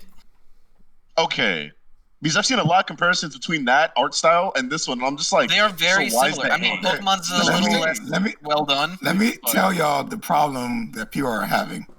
Go ahead. It's just explained it to me. We had a big conversation. I'm and sure I- y'all did. Go ahead. And I understand what he's coming about. Okay. When Pokemon makes remakes, every remake that they've made so far has always gone up to the standard of the last recent game. Okay, I see where you're going. I understand that. This is the first remake where they didn't do that. It looks like just a remake of Diamond and Pearl. So people's problem with this remake is not just the aesthetic. It's just like, I should have a Diamond and Pearl remake that looks like Sword and Shield. Yeah. That's their main problem.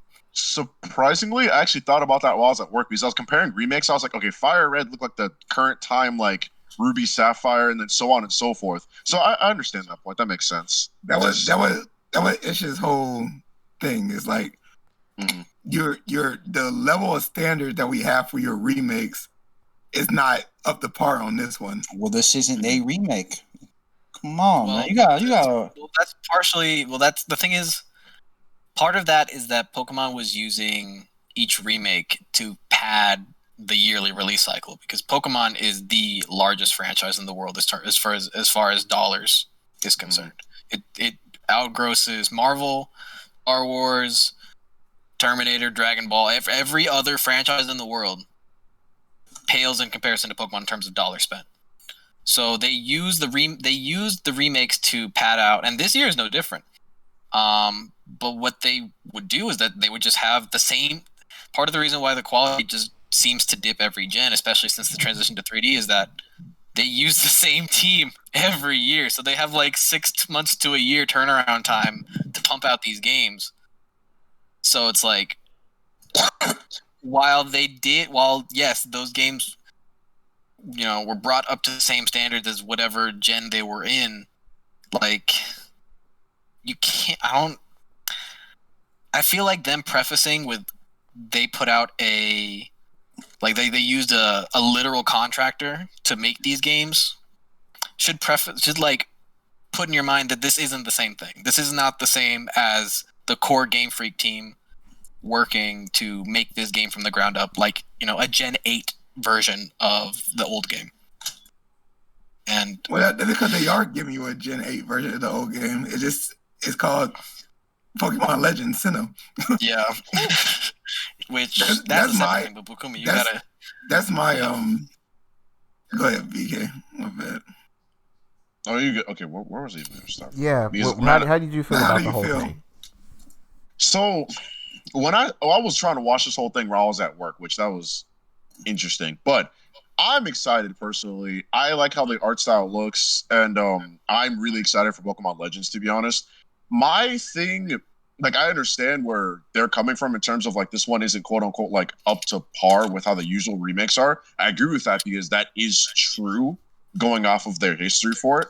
But I think my issue comes more from, like, that one part of, I guess, Twitter or people with the unrealistic expectations, because I just feel like it's just, end of the day, like, a lot of complaining, essentially, in that aspect. So, because I've just been reading through tweets ever since I got back home in regards to, like, how people feel about it.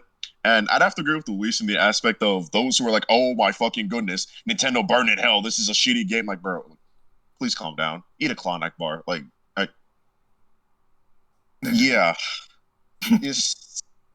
Sometimes I feel like I'm just looking at them. I'm like, what do y'all really want? Because to me, it looks like they want like a 4K 120 frames per second sort of shit. I don't know, bro. Like, yo. No. Zero. They just want to complain. That's what they want. Yeah. Okay. There we go. That's they don't want anything. They just want to complain. They just want to be angry. Them being angry on Twitter fulfills their day. And I'm like, why? That takes too much energy, my guy. Like, I don't understand. Whatever. But I am personally excited for these games. Like, very, very excited. If there's anything that was funny to me, like, Pasta, when we were reacting to it on Discord. You saw all three of our different reactions. I was like, Dawn looks adorable. You were saying how angry people are going to be on Twitter. And it's just like, this thing looks like trash. I'm like, oh, this is... no. That is hilarious. That man, because I was watching it live with him. Mm-hmm. This man was hype. And as soon as he saw it, his hype died instantly. That's depressing. Instantly. He was like, yo, what is this trash? Like... And... But then when he saw Sinnoh Legends, then he got hype again. But he was like, yeah, these Diamond and Pearl remakes, he's like, that's not even day one. Like, I don't even know I'm going to pick it up.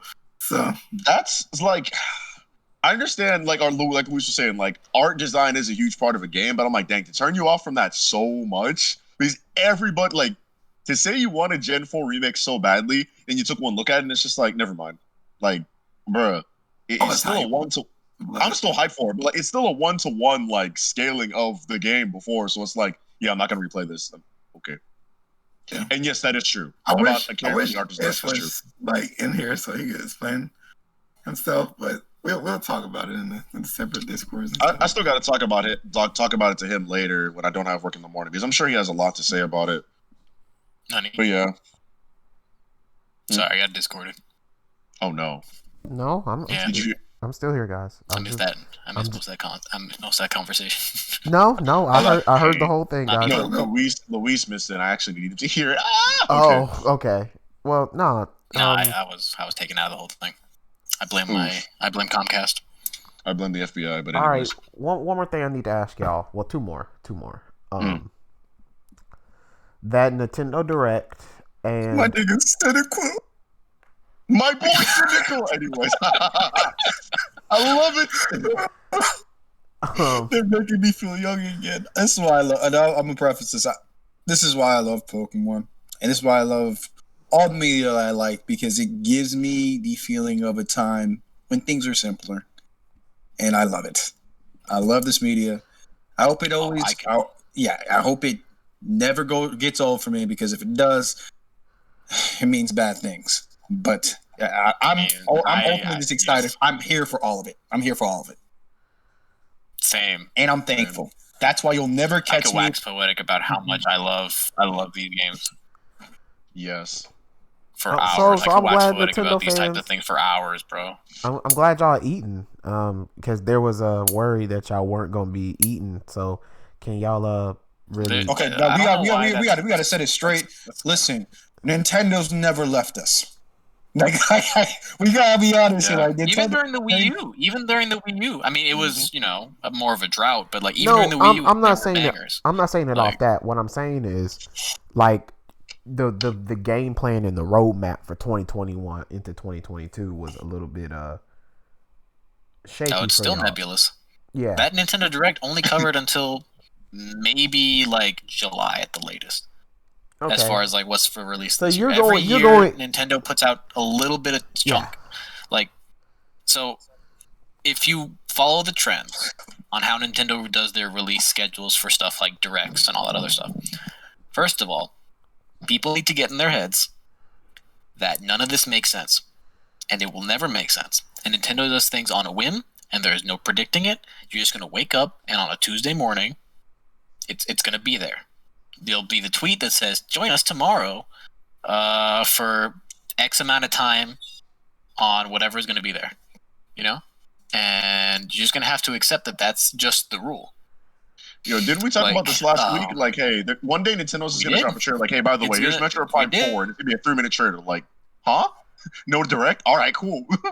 I'm sorry, but no one's ever. Sometimes on like a Saturday morning, the tweet. No one's ever said Rowlet, bro. Nani? Rowlet. I'm sorry. I mean, about Rowlet that. Wait, bro, people were only talking about Rowlet when Gen 7 was released, bro. No. Oh my god. But I missed Nintendo Okay. is completely arbitrary.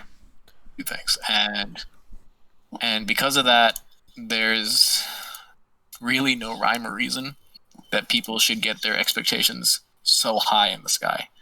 And it sucks to say that, and it sucks to hear that, but it's like, if you had been paying attention to Nintendo since they started these Directs back in 2015, you'll know that the super hype ones are less common than you'd think. It's just that when the Switch was announced and launched, everyone was like super inundated with like extra high quality content because they had stuff on the burner that they had just moved from the Wii U over, and they had plans, and they announced things like 7 years too early in the case of like Metroid and like Bayonetta. So like, if you actually look at the pure contents of that last Direct, there are like 20 games in there, like 20 standout solid games. Granted, most of them are JRPGs, which if you're not a fan of, yeah, that Direct was kind of ass for you. For someone like me, I'm gonna be eating. Good. Yes. I'm gonna be a rotund little gamer for the next like 6 months. Once I get this money in, once that stimmy hit. But like, I don't know. It's kind of hard to. That's crazy. Like, I can't tell people to not be upset but it's the level of vitriol that like gets to me. Yeah. Like I personally, I'm like, shit, we're not gonna see Metroid for a while. Oh no, I want to see Breath of the Wild 2, sequel to my favorite game of all time, sequel to the game that I put 300 hours into, and like, you know, literally absorbed my brain space every day, at least an hour of a day, ever since I played it back in 2017. Like, Will you teach me? I want to know when that's coming. Yes. I want to know when that's coming, but I'm not gonna find out. Will you teach me, Luis? Teach you what? And I'll teach you. Yes. Yeah.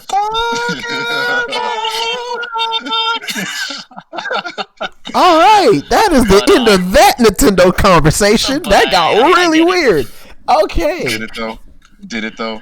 No, I didn't. That's what it is. That was great, guys. You gotta know. I'm trying to show some love. If you trying to hate, bro, you ain't trying to get that wobbly dabbly, bro. We ain't got nothing to talk about. You gotta talk to Jake. That's his vernacular. I'm just copying because I think it sounded cool. I don't speak bingo jingo. All right, guys. I don't speak Italian. I appreciate y'all coming on talk about Nintendo, because I sure as hell don't know what's going on.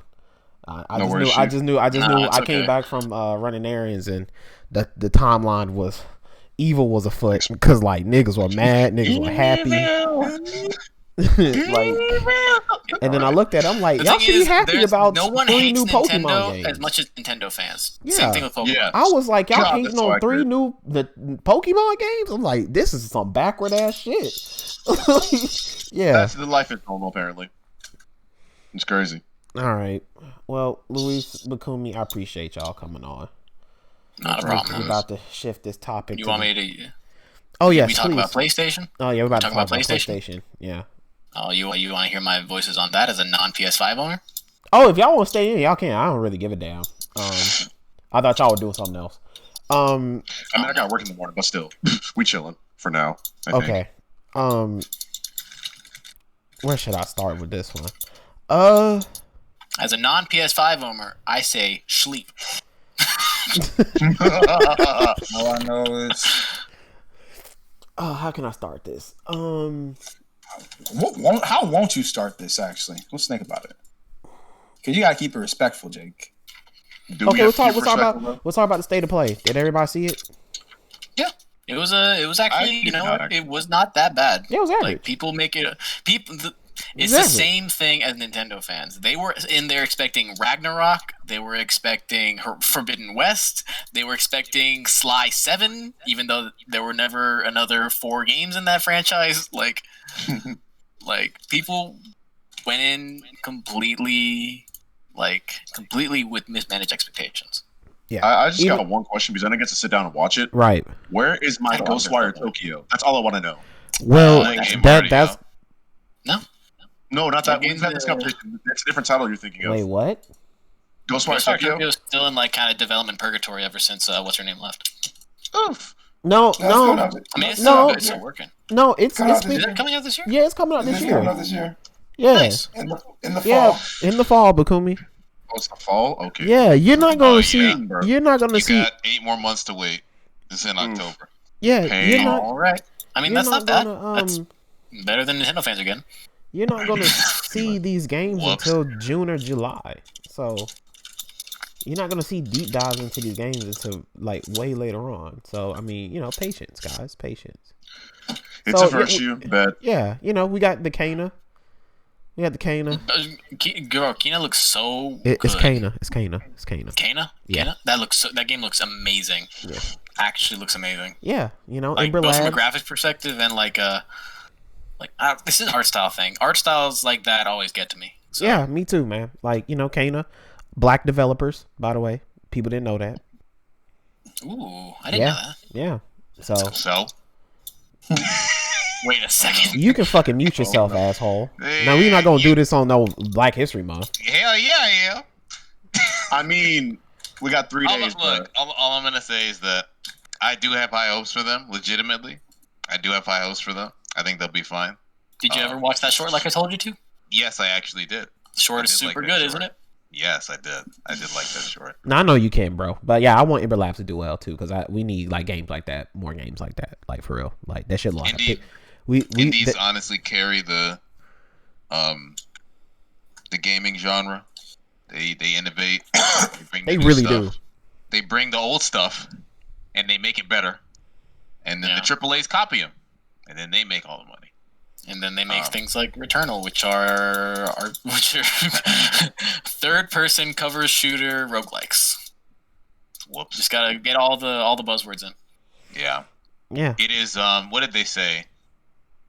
They used dynamic a lot. They use that word a lot. So I'm very excited because of the dynamic gameplay, quote unquote.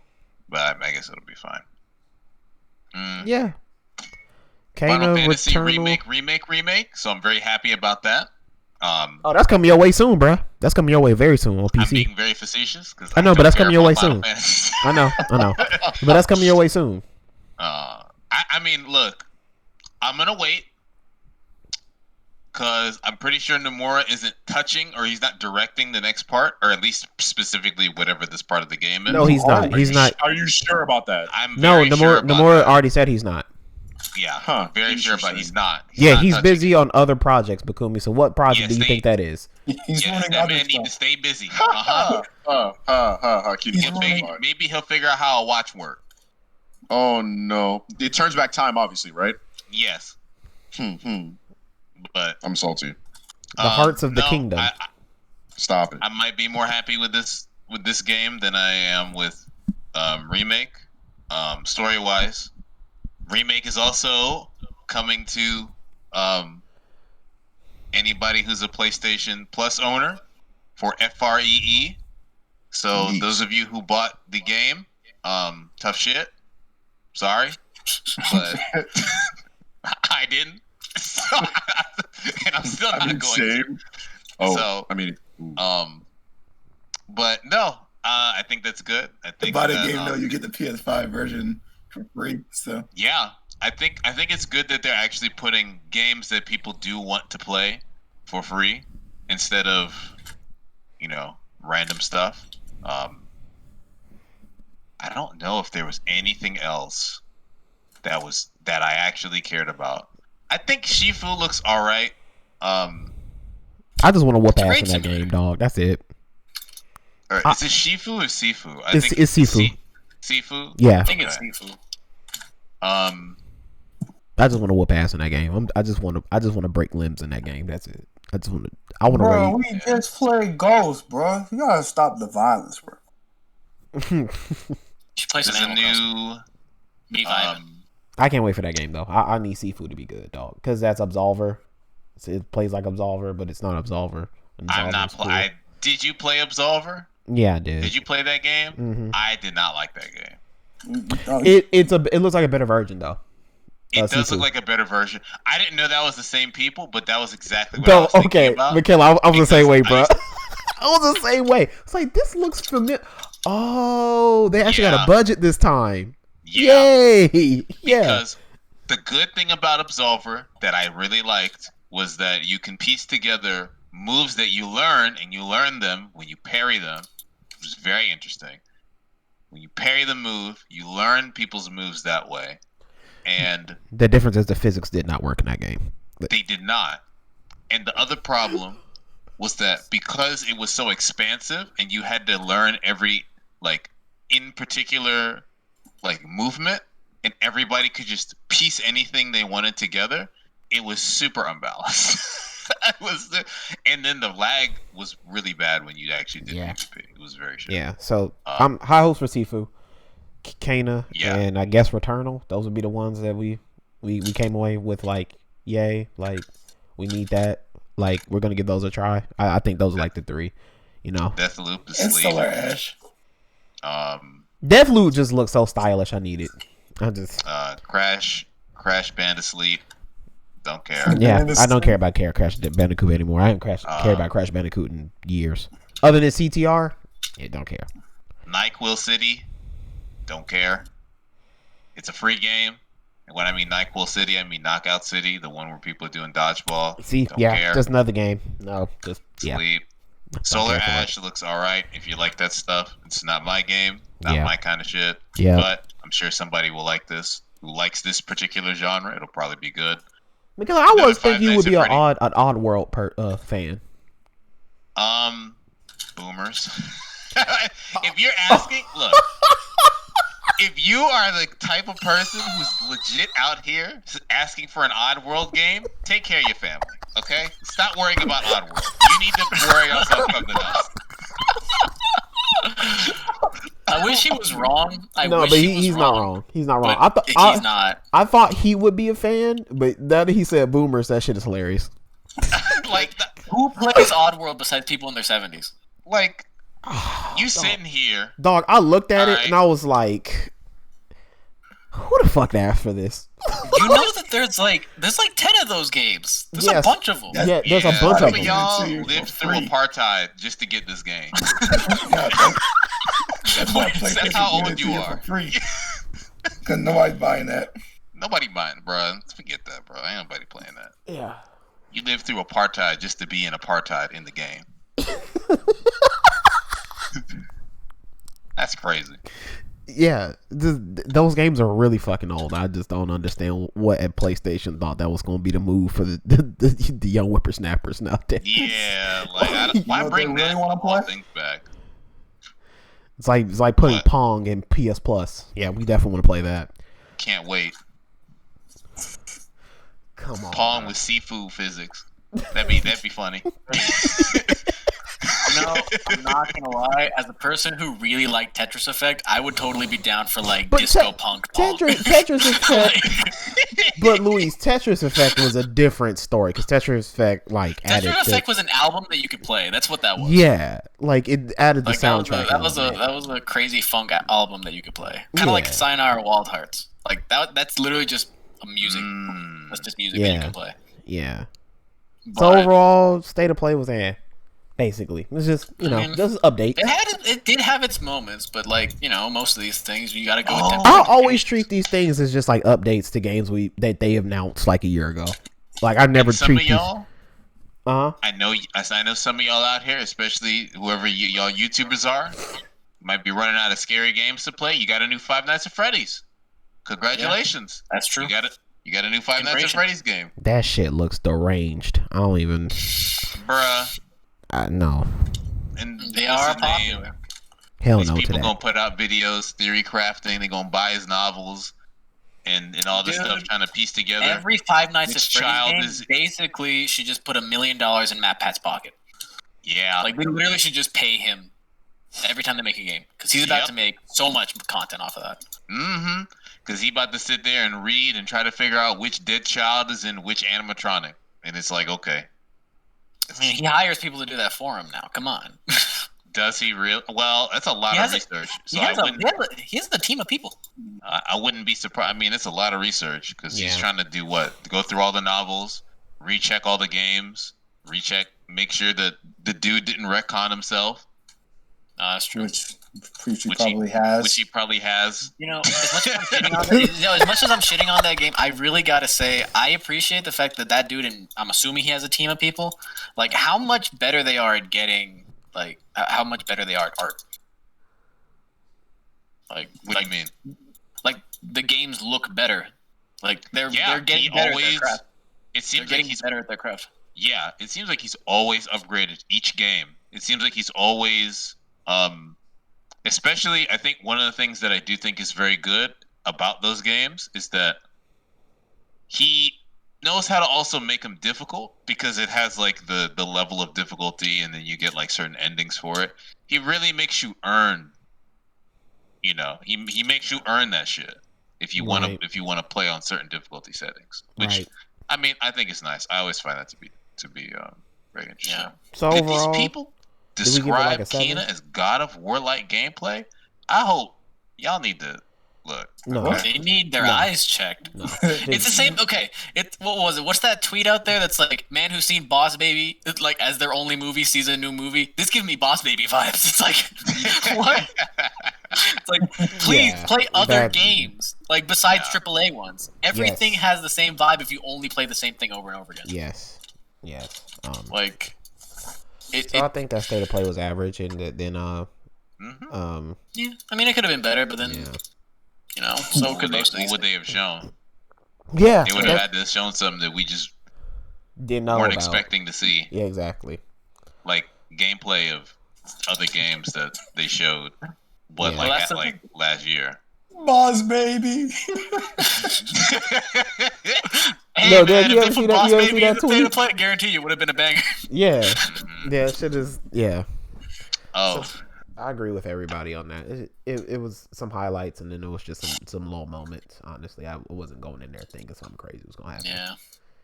You know, just speculation. Speculation can lead to hype, and then hype can lead to disappointment. Just keep your speculation to speculation. Honestly, it's fun to speculate without having any expectations. Yeah. It's just a thought experiment, thought exercise. That's it, guys. That's all it is. What else about PlayStation? What's my phone? I think the only thing that I would have wanted, which is something that I knew that I wasn't going to get, by the way. I wanted gameplay of the, not the Mass Effect, because not that. I knew I wasn't going to get anything from that. But the new, it's not Dead Space, right? But it's essentially Dead Space. It's Oh, same people who are doing Dead Space. new game from the guys who left by to start their own studio. For gameplay of that at least. Oh, McKelly, you ain't getting gameplay for that probably until next year.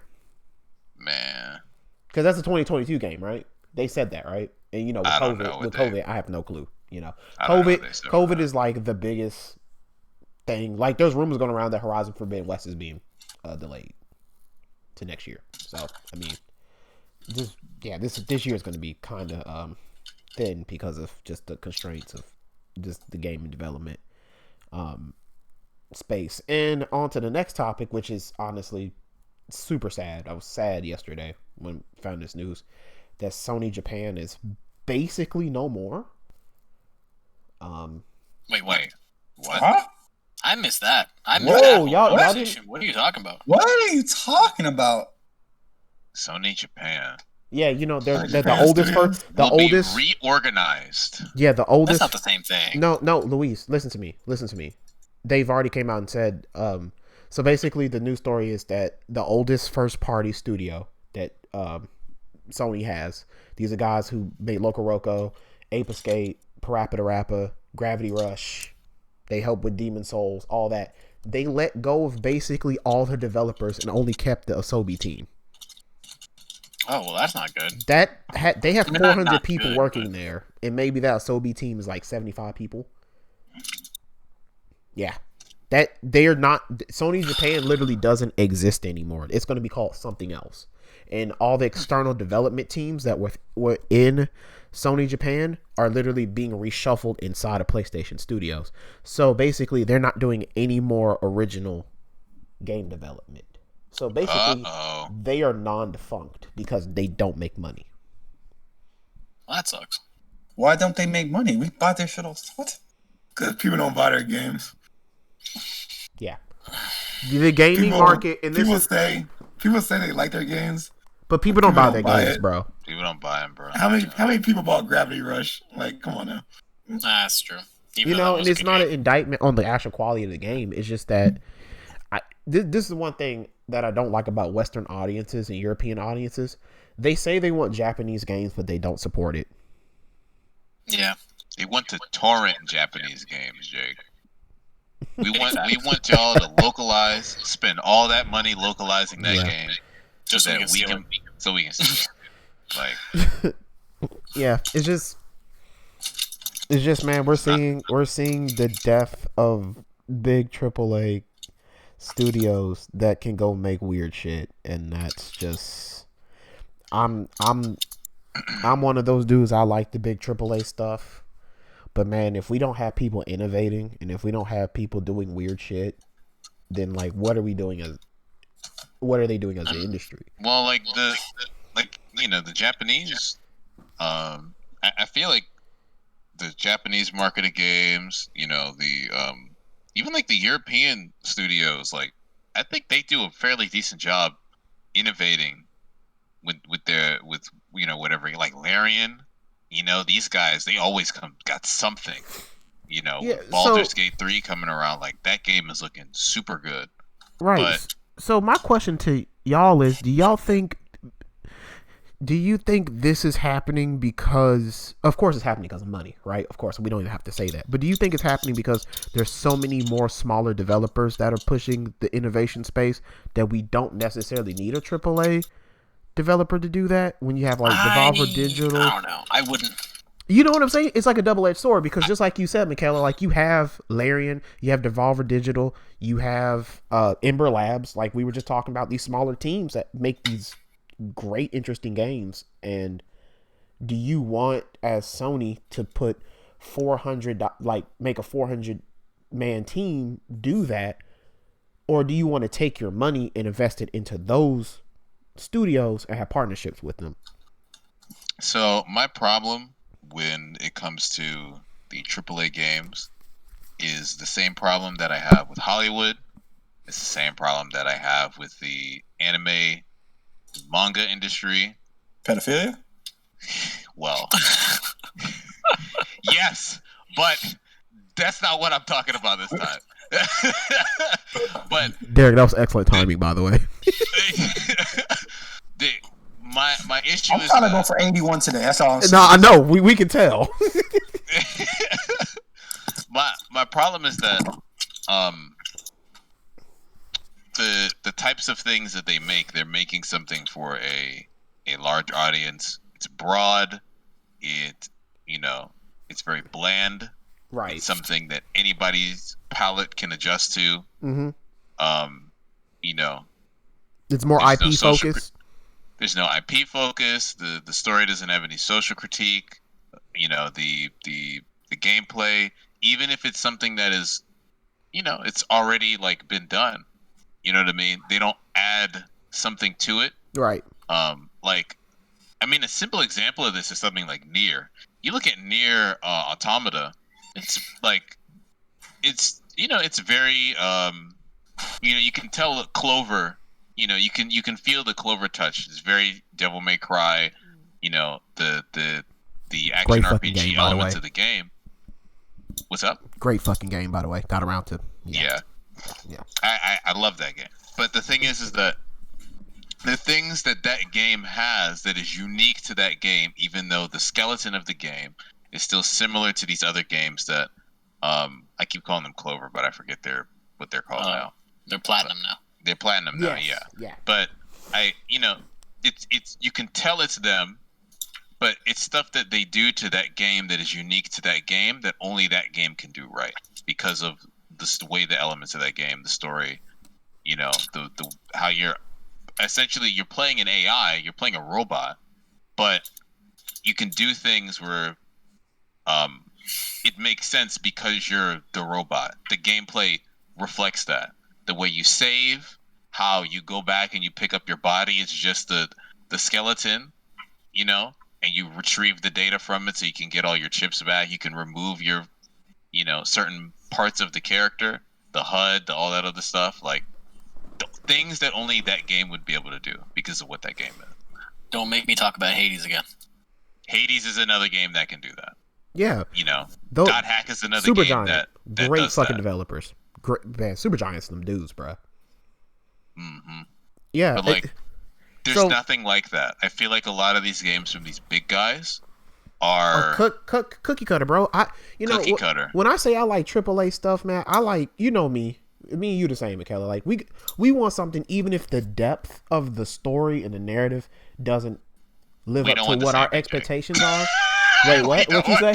You guys don't want the same thing. I would. You guys don't want the same thing. No, I'm not. You want Ghost of Sashimi. You want stuff like that. That is the AAA. You want Horizon. You want that shit. I don't want that shit. You can keep that shit as far away from me as you can. You weren't letting me fit. You weren't letting me. You didn't let me finish, I'm gonna let you. I said we want certain types of games that have some type of depth to them, even if they don't match the depth that we want. At least their attempt to be there, and certain games aren't there. Oh no, they got the depth. That's why I don't buy any games anymore. No, not. I buy very, very few games. I know what I'm saying is that you want some type of social critique or some type of a message behind your games. Yeah, I want a story. I'm not there. The only games that I play for the pure gameplay are fighting games. That's it. That's it. I Like, I give know, a and fuck what I'm about the saying story is in a I fighting think game. I think everybody wants that though. It's just at a different type of degree. Yeah, some people have their games that are purely for their Yeah, gameplay. that's what I'm saying. I know we don't have the same taste. That's what I wasn't saying. But don't these games be coming out? Last of Us, narrative driven game. Man, I feel like I'm being taken on a fucking on a fucking what's that called? On a fucking carnival ride. With the way this game be playing out, man, it's a damn carnival ride. It's just no. Don't be calling these games narrative driven. And we sitting there walking, and these two motherfuckers are talking next to a bush. Ain't nothing like, come on, bro. So what's Ain't nothing narratively going on. driven to you? And what is your unique game to you? What is a narratively driven game to me? Mm-hmm. If you're calling your game narratively driven, I know that shit's weak. None of the games that I have played that have strong narratives call themselves narrative driven games. That's like saying you have a book with a strong story. Yeah. Like, thanks, bitch.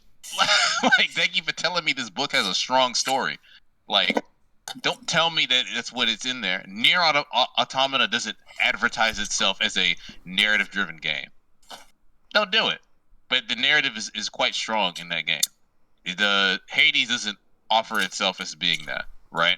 The narrative is actually pretty strong, especially for a roguelite. It's pretty strong. You know, what's another example? The Legend of the Heroes series of games, despite literally not advertising themselves as highly narrative driven games, they all coincide with each other, and they're very heavily narrative driven. Like, these American studios that wanna use that as a as flavor text to describe their game. I mean, okay. Be full of shit. Straight up. It's a B movie. You sold me a B movie in a video game and you want $60 for it. The fuck? Now it's $70. So now it's $70. Yeah. Now I'm definitely ain't buying none of this shit. Yeah. Please. And DLC? Yeah. And DLC? You mean the complete game? Bullshit. Yeah, the complete game after Dr. Nickel and Dr. Dime dissected the fuck out that bitch. Yeah, I'm kind of with you, dude. Like, it's not like I'm disagreeing. I think it's just more contextualized. I think certain people have their mind made up, and like that's fine.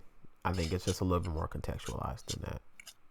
Like, because I can see why Sony Japan closed. Even if you want unique experiences, it's a business at the end of the day, and if you can't make profitable games, then I can't get mad at it. But then I catch myself and I'm like, Sony definitely could have thrown them some more money.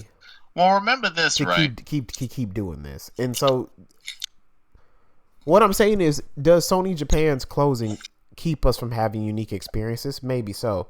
But there are so many other developers out there that are doing the things that we're discussing, that would we really miss it, and should we miss it?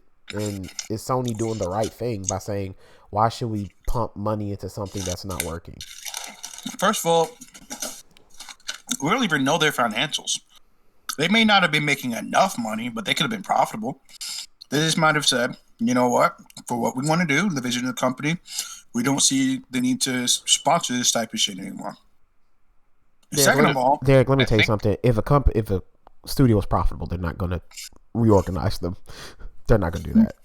Well, I mean, if they're scaling back and they're launching like a new umbrella brand that is what's supposed to house all their first party titles, it's not like they don't own that umbrella brand. They're just moving them over.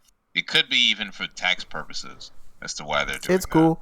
You know, they said in the article, and this is the part that kind of like makes me kind of on the fence, because McKelly, you are right, bro. Like I do like the I'm not ashamed of it. I'm like with you. I like the unique stuff.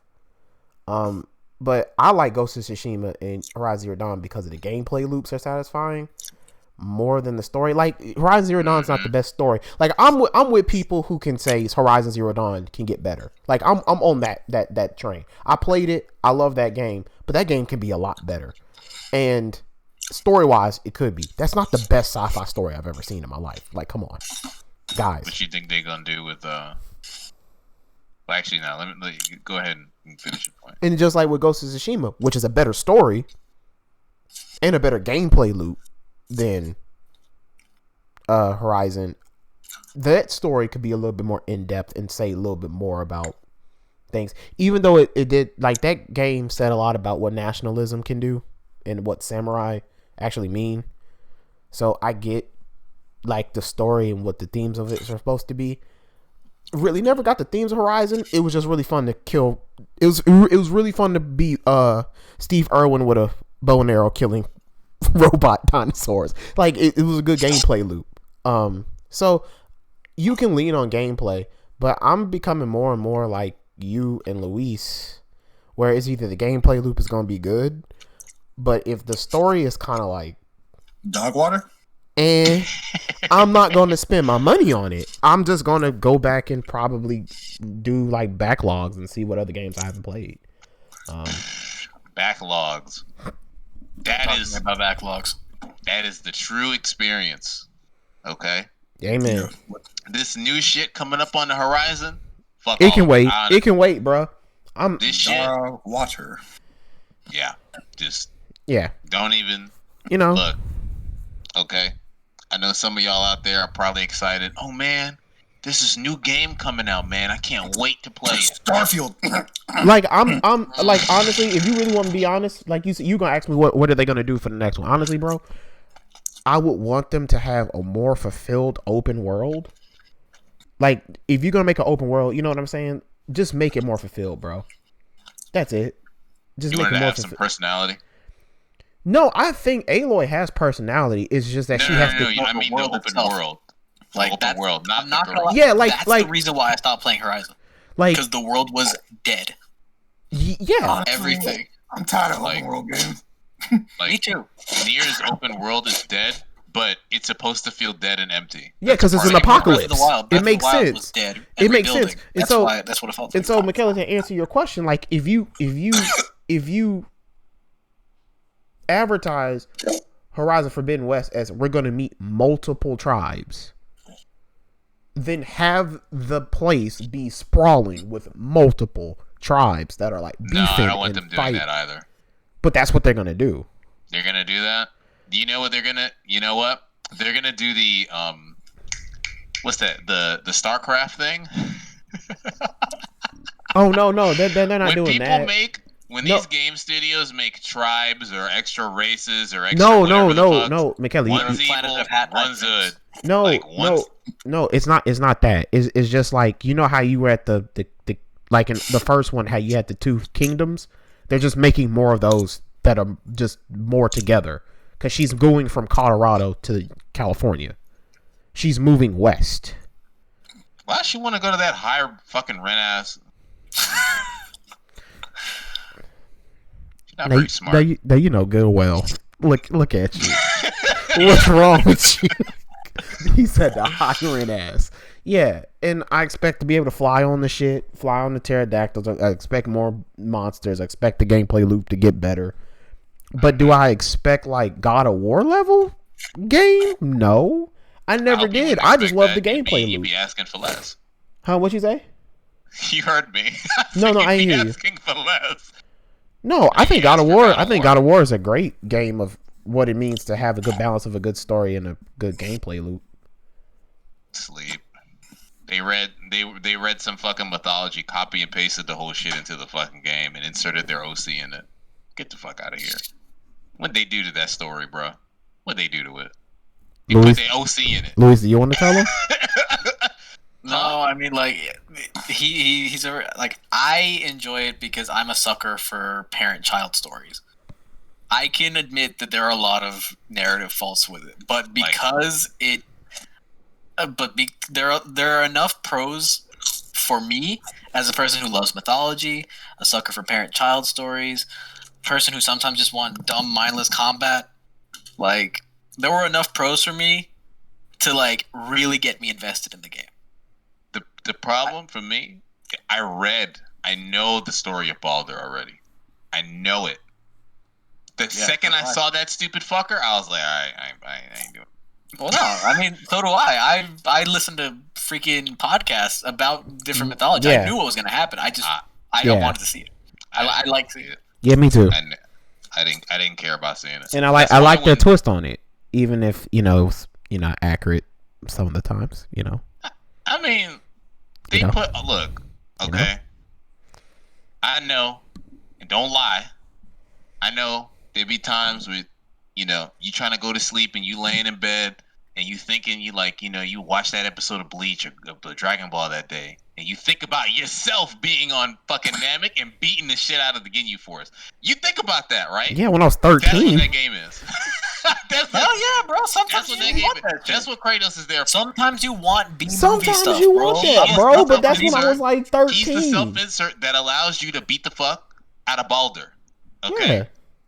That's the point. That's what that game. That's how it targets, right? Exactly, and that's what I'm here for. I'm here for the B movie plot, bro. I used to watch that. I wake up on Saturday morning. Exactly, me and my dad dog. would get our cereal, and we would turn on. But Kelly, if you really think about it, all of our favorite anime are kind of B movie plots. No, not him. No, this man got highbrow shit, man. This man the cordon bleu of anime taste. Look, Luis, please don't let Michaela talk you into thinking that Monster is like the greatest thing ever created, okay? Bro, Monster is pretty decent. See, right? look, I'm talking about Legend of the Galactic Heroes. Look, I'm not talking about nothing else. Legends of the Galactic Heroes is great. That's Atlabar. Like y'all gotta watch. Yeah, all the good shit is sci-fi. Yeah, Monster. If Monster's his weakest take, that's a pretty good list. Monster. That's like a there's reasons why I said Monster. He's gonna remember it. There's reasons why I said that. Me and him had a conversation about Monster, but yeah. Okay, that's really it. That's really all I really had to talk about with Sony. They ain't really. Oh, they got the new storage solution. It's coming out summer. Lying ass bastards. Oh yeah, the M.2 drive support comes in the summer. Lying bastards. That's good. Lying ass niggas. Oh yeah, it's coming soon. Bitch, 8 months after the fuck. All right. That is soon, man. These things are supposed to last like 7-10 years. That's soon. They caught your ass. Luis, let me ask you a question. You just bought your it's Switch. It's sooner than Joe Biden's proposed fucking stimmy. All right, so I'll take it. That dude, he put the stimmy. He put the stimmy and the COVID relief and the fucking and the minimum wage thing all in one bill. Like you jackass. You think they gonna let that shit through? Why would you do that? Fucking moron. He did it so that he can say he tried. Bro, this went from shitting on PlayStation to shitting on Joe Biden. What a podcast. Bring them bitches up, bro. Hey. Only here at RNVP can you get this content, nigga. Like, yeah. There's one guy we can go after, but out of respect for the host, we ain't gonna go after him today. Yeah. Yes. Please don't. No, shush. No, stop. Let's go on to something else. Okay. So Sony Japan closed. What else? I hate y'all so much. We're gonna end this. I think we're gonna end this. Let me check what it. You better stop recording, bro. We gotta get ornery here. let me stop. How much you got left? But I was being a good father. Like Kratos. Oh no! Right quick. No, right quick, guys. Right quick before it gets buck loose. I just want to get everybody's opinion. y'all are of the sentiment that games going to PC ain't like the thing that like. Do y'all see niggas' reactions when they see games go to PC? Because they're mad that their plastic box no longer has the same toys as before. It's like, man. It's like, bro, Bruh. you know what matters to these game companies? Angry, the more money these companies get, the more games they can make. Like that. What is so hard about that to understand? I understand that you want your box to be fancy and all. No, but Louis, like, if they get more money to that studio can pump out more games that you already like. But my status, and the fact that but my status as a premium gamer, like, no, fuck, bro, like, I can't. I ain't never seen niggas at like. Herman Holtz had to wake up that morning feeling so fucking confused at his mentions. Niggas were wishing death upon that nigga, bro. Dude, people are wishing death upon freaking Game Freak because they made chibi versions of like their quote unquote favorite 2D cardboard cutout of a character. Bruh. Like, I ain't never seen that in my life. Bro, there was one dude who just said, okay, we gonna end on this. There's this one dude, you can go, I'm gonna go give y'all the tweet after this. This one dude basically said, he got blocked by everybody in the gaming community, because you know the gaming community always gotta have this one dude that takes it too far, right? This motherfucker said that PlayStation is treating PlayStation gamers like black people in the 1930s. Oh, I saw that. And I was so attack. I had a heart attack. I was like, it's almost like what's that? It's like what fucking Gina Carano saying being conservative is like being a Jew during the Holocaust. I'm like, yeah, you literally can't. See, I bet you that nigga won Oddworld. He was first in line to pre-order, bro. First in line. Yeah. Okay, so we all agree that shit's trash and like games should come to PC. It's stupid. It's done. PlayStation, do it. Do it already, bro. Microsoft's done it. Just do it. It doesn't matter, bro. It's either you build a PC or you buy a PlayStation. It's like, you know, simple. It's really fucking simple. Like, guys, pick either platform. Play guys. You gotta remember, they are the type of kids who put the square peg in the round hole. All right, they can't figure out building a PC. That's why they buy the console. They're Nomuras. Okay. Niggas can't even buy pre-made PCs though. Outside like a. Oh, that's true. A pre-made PC that at $500, the equivalent price of a freaking PS4 or PS5 is like 10 times stronger and will last an extra 5 years. See, you know what's crazy? All they gotta do, and this is the thing, right? This is the thing, because I know their parents don't trust them with a PC, so that's why they want to get this console, this nice shiny box. It's very easy. I'm not gonna lie, I do like the aesthetics of the PS5. Like, I'm a sucker for the weird, like, sci-fi neo-future spaceship garbage. Yeah, I love it, bro. No, I love but it. It looks like you're a right. fucking, You're right. I'm half expecting a dual disc to pop out the side from it. Like, it's so fucking cool. No, bro. It is fire. It's a big ass console that looks good. It's a really good. It really looks like an art piece. It really does. Yeah, I like it a lot. I dig it, man. But Caleb, but you're right, bro. Like certain parents, I'm like we're talking about kids from like you know what I'm saying, like 7 to like First maybe of all, 13. If you're 7, don't be on Twitter. Right. Oh yeah, 100%. Don't Oh they have jeez. age restriction? Yeah, they do. I mean, Yeah. you could just Niggas lie. Kids lie. I mean, how many times did we go to? Don't lie and say that you didn't just scroll that age wheel up when you were trying to go to despicable sites. Mm-hmm. Newgrounds. Hey, look, dog. Of course. Mm-hmm. Did you say news? Okay, let's keep going before we get off the rails. By the way, This nigga said Newsgrounds. I need to visit that site right now. I gotta see what's up. It's only been 87 years since the last time I was there. Okay, but right quick. I'm with you, bro. Like, there'll be people that don't want their kid to have an expensive PC. But I'm not talking about kids. You know what I'm saying, Michaela? I'm talking about niggas that got like children themselves. I'm talking kids about too. But what I'm saying is like, why would you be mad about it? Like, I know people don't have the technical wherewithal to build, maintain, and upgrade a PC. Right? So the people who are like that, like the people in this chat, we can do that. Right? But if you can't and you want a cheaper option, just get the console. And you can still play the game. See, the thing is that so one of my friends, she was trying to move to PC. Mm-hmm. Right. She was tired of playing people on PlayStation for BlazBlue. She was like, Right. okay, you know what? A lot of these the strong players moved to PC. Let's play there. She asked me. She gave me a budget. I was like, all right, these are your picks. Buy it. Cool. Oh, they cleaned No it complaint. up. They cleaned it up. Oh, they massacred my boy. They still got porn on there, man. Newgrounds? I swear they do. They How did I cleaned know it. we were going there? How did I know? How do we go there, bro? Explain your point so we can end this. What do you think of, look, okay? Furries didn't become furries on fucking Tumblr. Oh my god, Newgrounds He's and not wrong. DeviantArt. He's not wrong. Michaela, finish your point so we can end. Okay, all right. All I'm saying is that there's a lot of websites you can go to, find your budget, and see where you want to, what you want to do. And you get a PC, you're doing more than just playing games on it. Yeah, man, type of paper. Like, you actually got, you don't have to sit there and be like, man, I really want to watch this anime.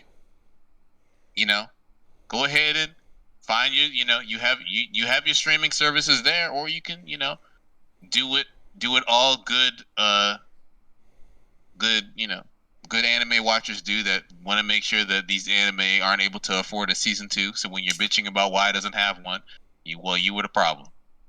You can do that. They cleaned it up. They massacred my boy. I agree. Put your games on Disgusting. PC. It's not that big of a deal. Grow up, you fucking morons. It's okay.